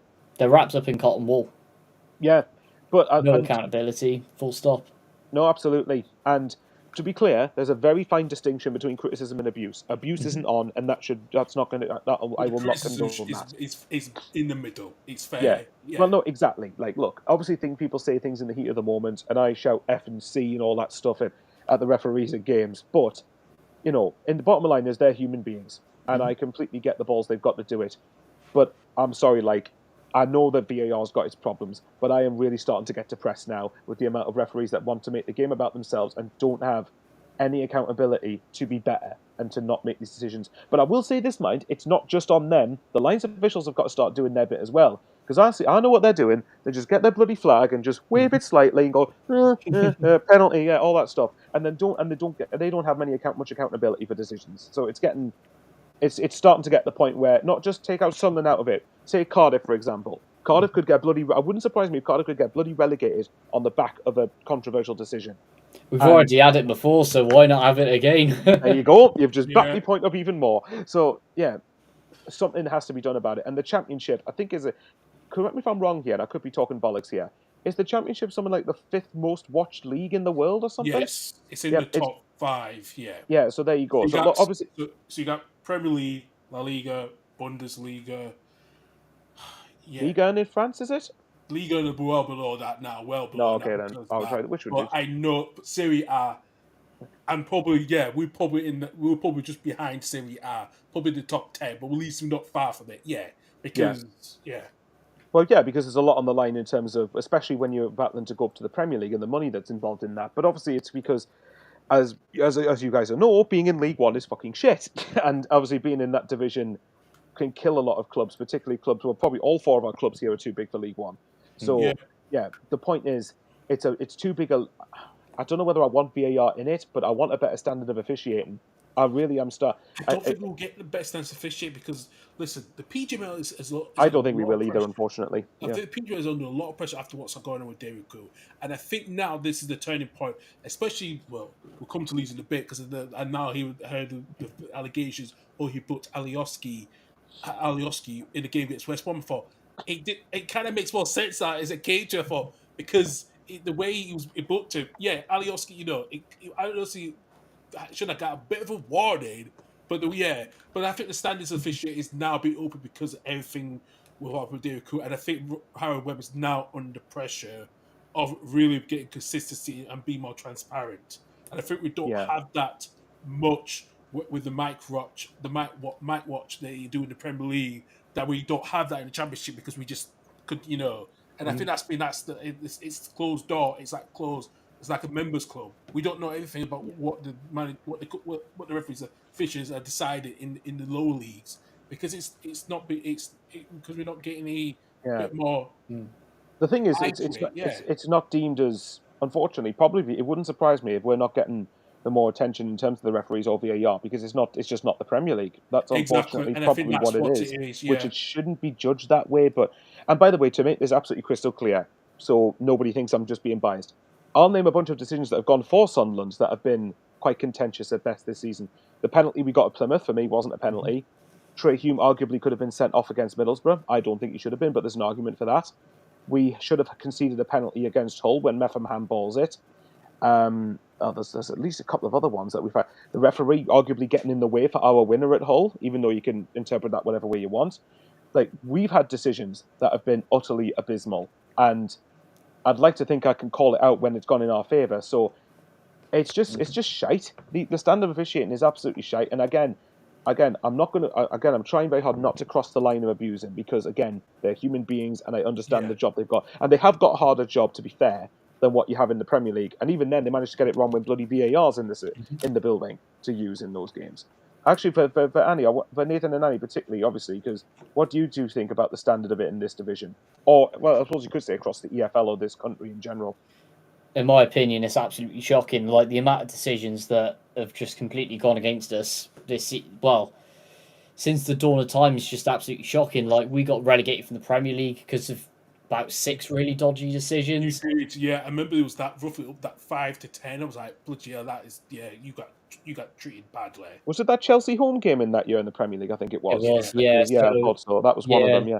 Yeah, we had the offside goal. It was Morrison being dragged back. Rudiger, you got robbed. You got robbed of that opportunity. Worst thing is as well, if that would have actually gone our way and we would have won, which we should have, because those 2 goals wouldn't have gone in, we would have actually stayed up, which makes it an even bigger crime. And Tam would have probably been gone by now, which makes it worse. But that's another. The officials' fault that Tam's still there. Absolutely, got to blame them for everything. But honestly, they just get worse and worse and worse in my eyes. Like, I knew it was bad when we came down, but every season it just gets worse. And well, unless they do something like Mike the Merp, VAR, whatever you call it, it's not going to get any better, guys, is it? Sadly not. Andy, what do you think? They need more help, don't they? It's clear. I mean, they have VAR in the Premier League, but still so many contentious decisions. I don't really get the jibe people have with kind of the time officials take to make a decision, because I'm like, if it's a tight decision and you want the right call, ultimately you'd rather it take 2 minutes than 10 seconds and they get the wrong call. You know what I mean? Yeah. I'd rather they take time over it and then actually get it right, instead of, even if it's a fairly obvious one, I'd rather they take time over it instead of, they're taking it. They get put under so much scrutiny. I'm guilty of it, right? I'm also probably guilty of it at games. But they Don't worry, I definitely am. Get put under so much scrutiny by players as well on the pitch. Like, they're also accountable for this. They put the ref under a lot of pressure. That's from both sides, and yeah, the atmosphere the referees are surrounded by in the Championship just certainly doesn't help either. But they have a really difficult job. Some of the decisions, like in our games, and that handball against Preston is just utterly ludicrous. Like, how does someone miss that? And then the Burnley penalty we should have had last weekend, where Josh Brown literally starts playing volleyball in his own box. Yeah. It's not enough. I can understand the referee missing it because it's a crowded box. It's the lines officials though should be spotting that, shouldn't they? The lines, it is literally in front of the linesman and he misses it. Yeah, I just sometimes I'm a bit perplexed, but most of the time you kind of end up with it feeling a little bit of sympathy for them, because what can they actually really do? They're put under so much scrutiny and stuff like that. And I see people trying to offer solutions, but ultimately, how realistic are some of these solutions? Like, get foreign referees in, get them, because apparently they're given the same resources. They're going to give them the same, unless something kind of changes fundamentally. But the thing is, they'd be more accountable than our officiating officials here in England.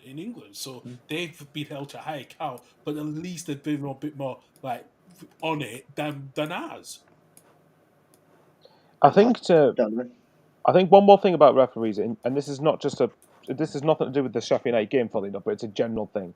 And you guys will have seen it, particularly Carl probably will have seen it all the time. Referees are scared to book plays for time wasting.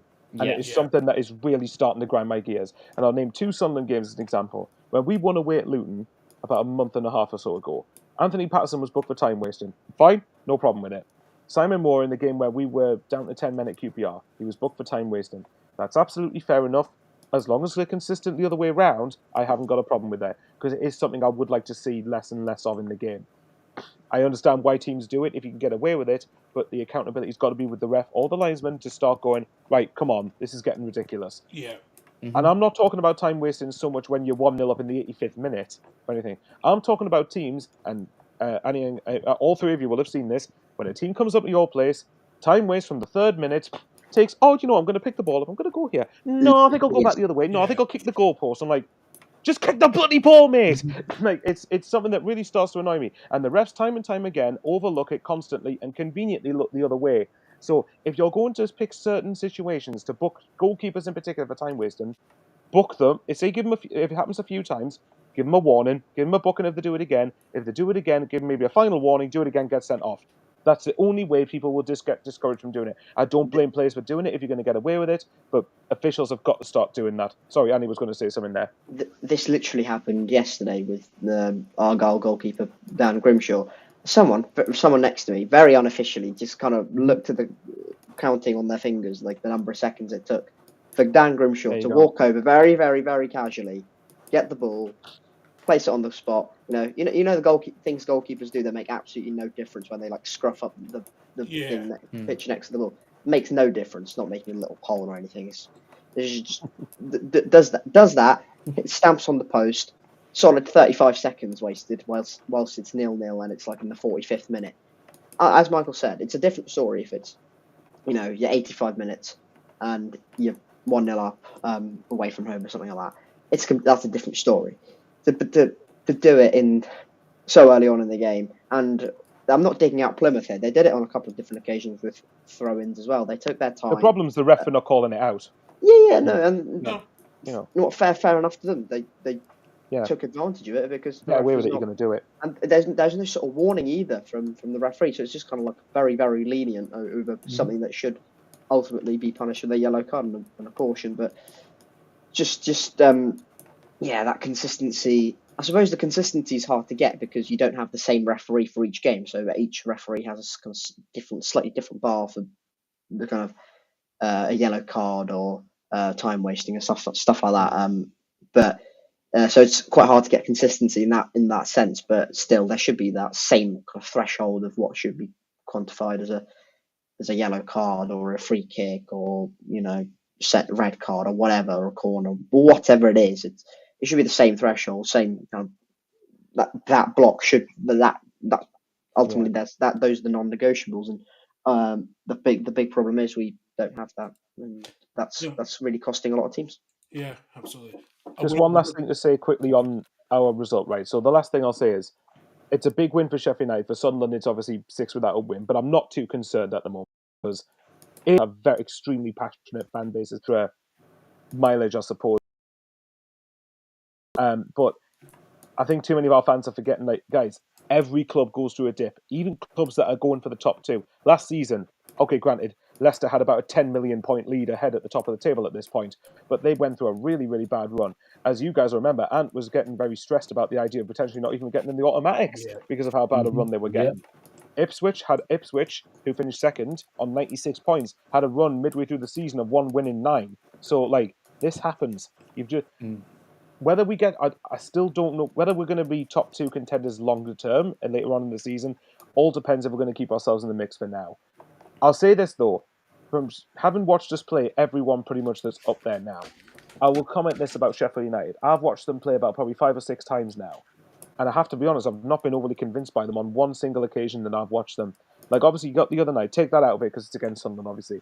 Coventry away, I thought Coventry were the better side by some way, even before the red card. But to be fair to them, they did have the red card. I'm not going to comment on the Sheffield Wednesday win because that's a derby game. That is a bit different. That's just different circumstances. Fair enough with that one. Bristol City again away, I did watch. They were very lucky to come away with a win there. Bristol City, in fact, I would argue they were lucky to come away with a point, let alone a win.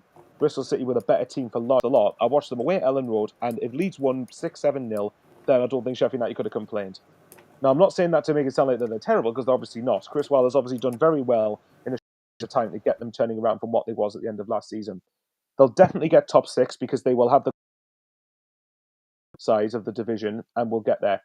I'm not convinced they'll get automatics if they get the top 2 consistently. And I'm not saying we're going to be there, by the way. But I would have a lot more confidence of Leeds finishing there than Sheffield United. It's a question of Sheffield United, if with that minus 2 point star, is that going to be a huge factor for towards the end of the season? Time's going to tell on that one past January. No, I mean, look, they might be in the top 2. I have no idea. They might pick up performances. Just from what I've watched them about half a dozen times, and I've not been convinced by them on any occasion that I've watched them. They've managed the games well, to be fair. Well, apart from maybe Leeds and Middlesbrough and all that. But, they've done well in that sense. But I need to see a bit more from them if they're going to be right in amongst the top 2. Right, my rant's out of the way. Carl, your turn. I'll keep it short and brief to make sure we get under 2 hours. Right. For me, because we are at least less than 8 minutes left, so I'm going to start now. For me, where we lost to Blackburn, listen, there should be the red card when Junior Ferber was tackled from Tyler Dunn. I did see that. That was. I don't know how the referee did not give him a red card. And yes, the goal was offside that we tried to equalise for Bamford. Yeah, fair enough. But there was lack of consistency with that one when Tanaka, foul Terry's done in the area, which I didn't think it was that big of a penalty. But I'm not gonna lie, I think our way form's been a bit of an issue at the moment. I think Brendan Harrison, he's struggling at the moment playing in that number 10 role. I think there's been talks on Blue Sky as well as Twitter that we need to look at getting someone on loan. And I think the only player that Faka Kudus can get in that role is Emin Buendia, because he's not being favoured enough at Villa at the moment under Emery. He's only had about 3 game starts, so he needs some fresh legs to for us at the moment. To be fair, yeah, okay, it might be outrageous, but why not? Ask the question. Then if they say no, they say no. That's all you really can do with that one. I've said maybe I've got the perfect solution for Leeds' away form. Just simply playing South Wales for the rest of the season away from home. Good shout, that is. Yeah, I mean, what is it? Is it like Cardiff, Swansea, and Sheffield Wednesday you've beaten away from home? Is that right? Yeah, and yeah. That's the teams we're beating away from home, actually. But then again, that's a miracle. I remember. Well, I didn't even go to that game in September. Obviously, it was the Sol Bamba tribute, of course. Yeah, it was. Yeah, really, really. I was so gutted. I missed that. I was actually abroad at the time, but you were away. I know, because I thought I was wondering if you were going to go to the game, but so I was a bit surprised. So yeah, yeah, we're beating Sheffield Wednesday. Yeah, Cardiff, Sheffield Wednesday, and Swansea. Yeah. Yeah, I mean, that's a miracle as well, to be considering your record down here as well. Let's just say since that 2002 game, but we'll leave that one there. But leave that one. Yeah, imagine on that one. Oh yes, that was insane. But yeah, just stay in South Wales. That's all I'll say. Yeah, just keep going to South Wales away. It's just totally fine. I know. To be fair, though, like I've mentioned before, you've had to go to Norwich, who at the time had pretty much all their best players fit, if I remember rightly. Yeah. Sunderland, which if it weren't for a Melier mistake, you would have won. Then you have Bristol City at the time, who hadn't lost at Ashton Gate at that point. So you've not, again, I've said this before, you've not had the easiest of fixtures. Yeah, Millwall, that's another one. That's an incredibly hard game away from home at the Den, especially. So, to be fair, I think ultimately just make sure. You don't want to just rely on your home games, obviously, but if you win the majority of your home games and pick up enough wins away from home, you'll be right up there in the conversation. And I still stand by it. The best team I've watched us play this season is Leeds, and it's not even close, really, by some way. I think that even if you look at when we beat Burnley, but to be fair, Burnley had a lot of... I'll be fair to Burnley. Burnley apparently had a lot of upheaval at the time, But then I could say, well, we got a result in Millwall with half our team missing. So, it swings and roundabouts, but it's going to be a very bloody tight. Whether we're still in the race, I don't know, but it'll give you a tight 3-4 horse race at the top. I know. Because the question is, I am going to get tickets tomorrow. What's open for the Oxford game? I don't know what I'm doing for the Stoke way and Derby way because I've been down in Hooster, so I need to decide what's going to happen with those ballot situations because I am going to because I'm coming to you, Michael, for the Sunderland game on New Year's Day. So, I need to sort. If you're coming up, we need to sort tickets for that, don't I? Yeah. I've actually pre-booked my hotel, so I've done that already, just to be on the safe side. So well, that's fine then. Like I said, we'll just because it's an 8:00 kickoff, isn't it?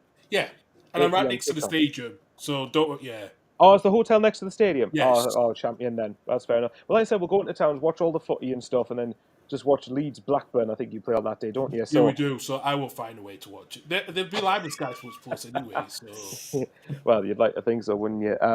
But yeah, and I'll quickly last thing I'll say on us, right? I don't think West Brom or Sheffield United will must win games.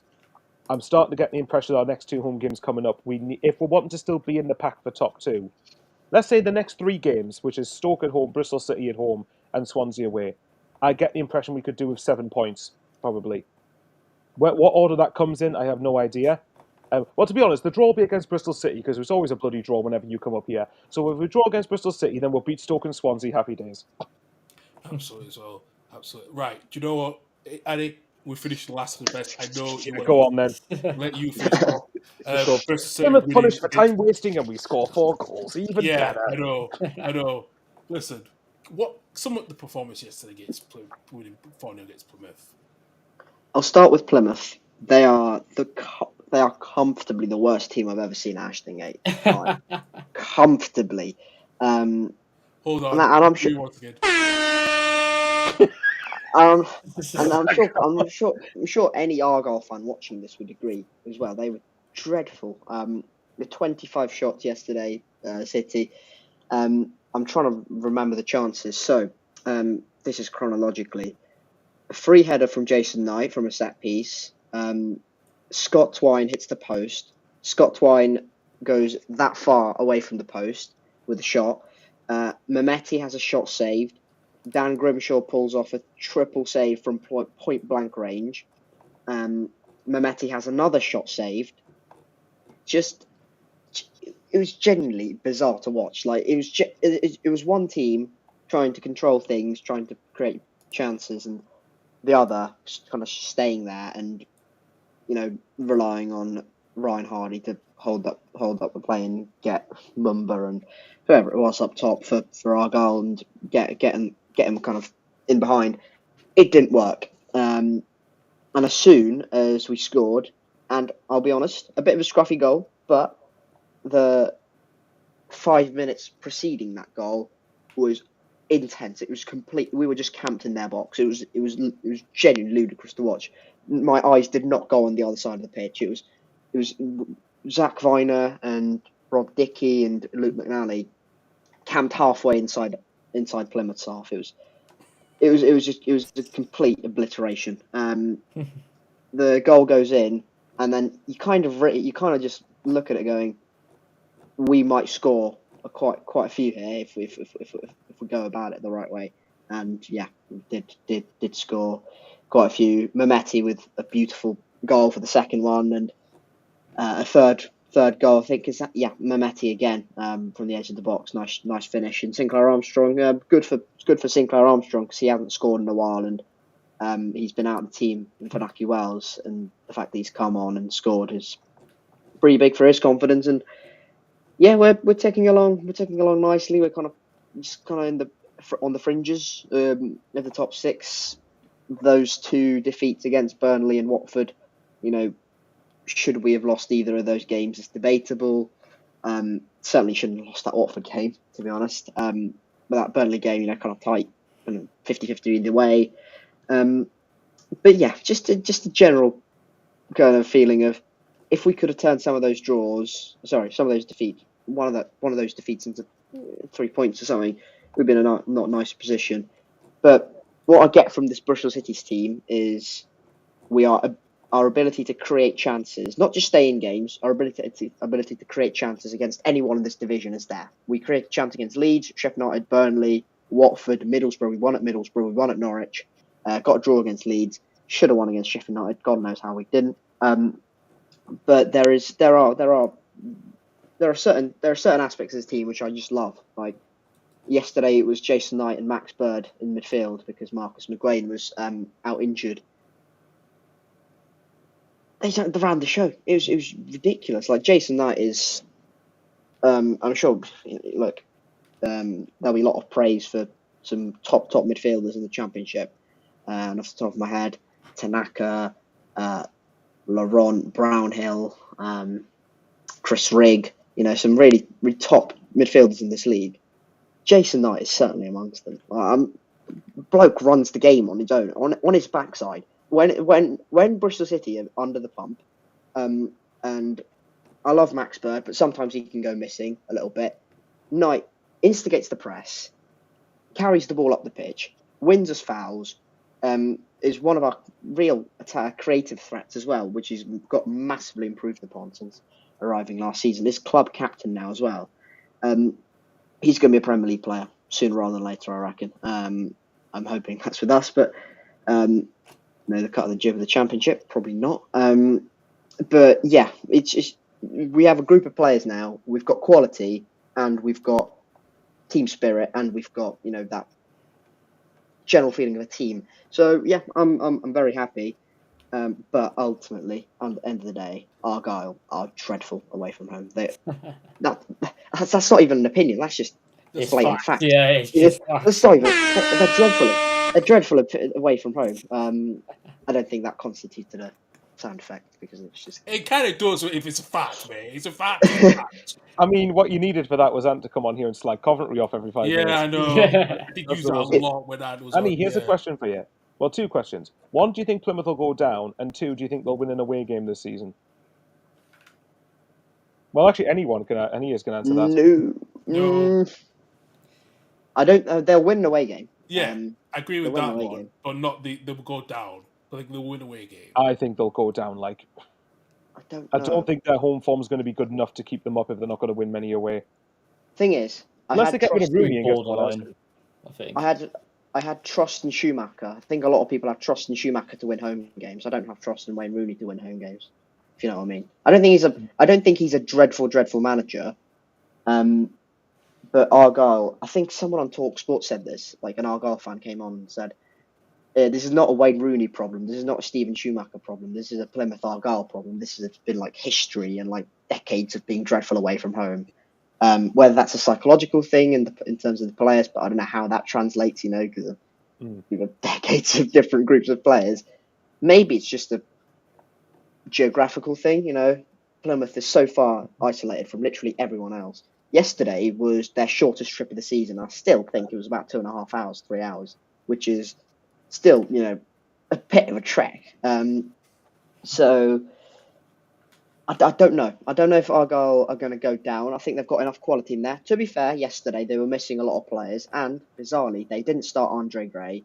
Obafemi was on the bench. They didn't have Morgan Whittaker, who's injured, and I think Joe Edwards, the club captain, was missing as well. So they were missing quite a few key players, which doesn't help. But they were relatively resilient for 45 minutes, but without showing too much. They weren't defensive. They weren't 5-4-1, and just trying to contain Bristol City. They were trying to play out the back.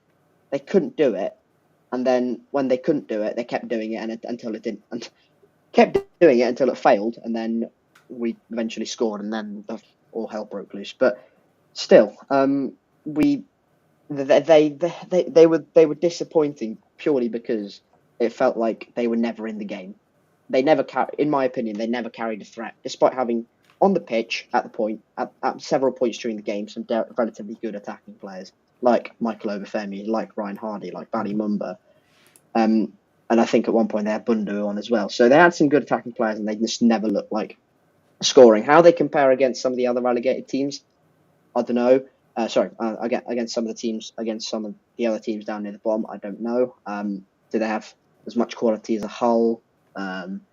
or a QPR or something like that, maybe probably not. And I think they'll probably be the ones that will be caught if we do see a surge from Hull, QPR, and they find themselves towards the middle of the table rather than the bottom of the table, or even from a Cardiff and they start to move up as well. I think they'll be the ones that will be caught. But yeah, it's a tough position, I think, for Wayne Rooney at the moment, because if you look at the bigger context of it, if Plymouth finish, where are they right now? 19th, 20th? If they finish where they are, if they finish right exactly where they are right now, outside of the relegation zone, yeah. If they finish right there, right now, if the season ended now, it'd be a job well done. Because they are 2 points ahead of Hull and QPR and 4 points ahead of Portsmouth. So it's about that sustainability. I think if they continue to get it's one thing losing away games, it's one thing not being in them and getting absolutely battered. Like Norwich should have scored about 10, we should have scored about 7. It's not a matter of they're losing tight away games. They're not in games at all away from home, and that is a massive, massive concern because they've still got quality in that team, and I still think they should be in with a shout of at least 21st, 20th. They should be kind of pushing because they've got the quality to do that, and they've got the goal scoring ability. But yeah, they look like they're going to be massively reliant on home park, and I'm not sure how sustainable that's going to be. Absolutely. Well, let's finish the show off that then. Andy, thank you for your perspective on Bristol City's win. And yeah, let's now finish off and go look at the table as well. Mm-hmm. So Sheffield United and Burnley move up to the top 2. They are now, between 1 or 2 points, 2 and 3 points ahead of Leeds. Sunderland dropped down to 4th with now being 5 points behind the top spot. Middlesbrough was only one of the other teams in the top 6 to win.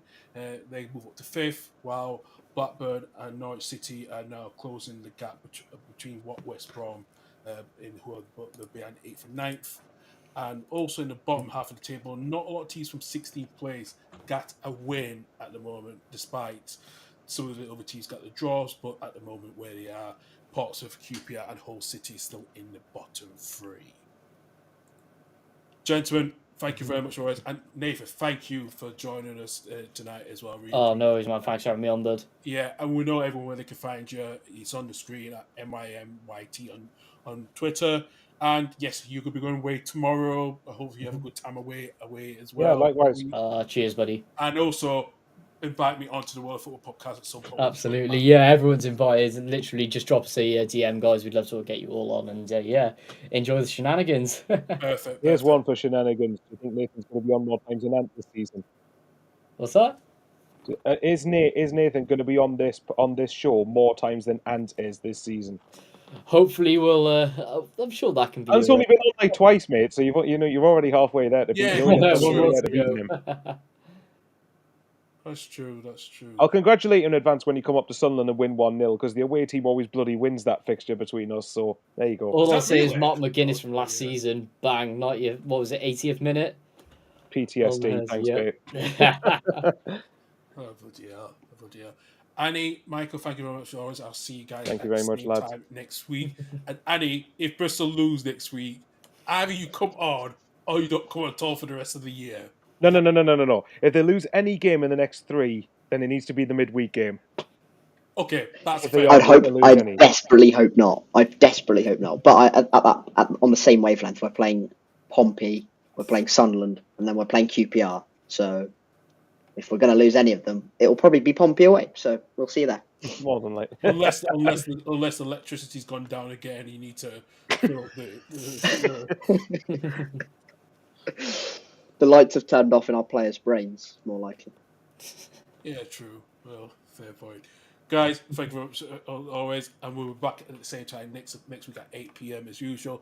I'll be back here on the Saturday show next Saturday at 11 o'clock.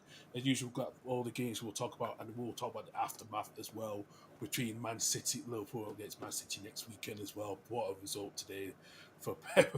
Had to put this to the sides. Say, yeah. Oh God. He got so much spot for Liverpool fans. Even Douglas actually made a video after the show, which I am going to put on the description as well. I'll put all you guys' descriptions on your social medias and your channels on here as well. But that's all we've got time for. We'll see you guys at the same time next week at 8 p.m. Take it for now. Bye-bye.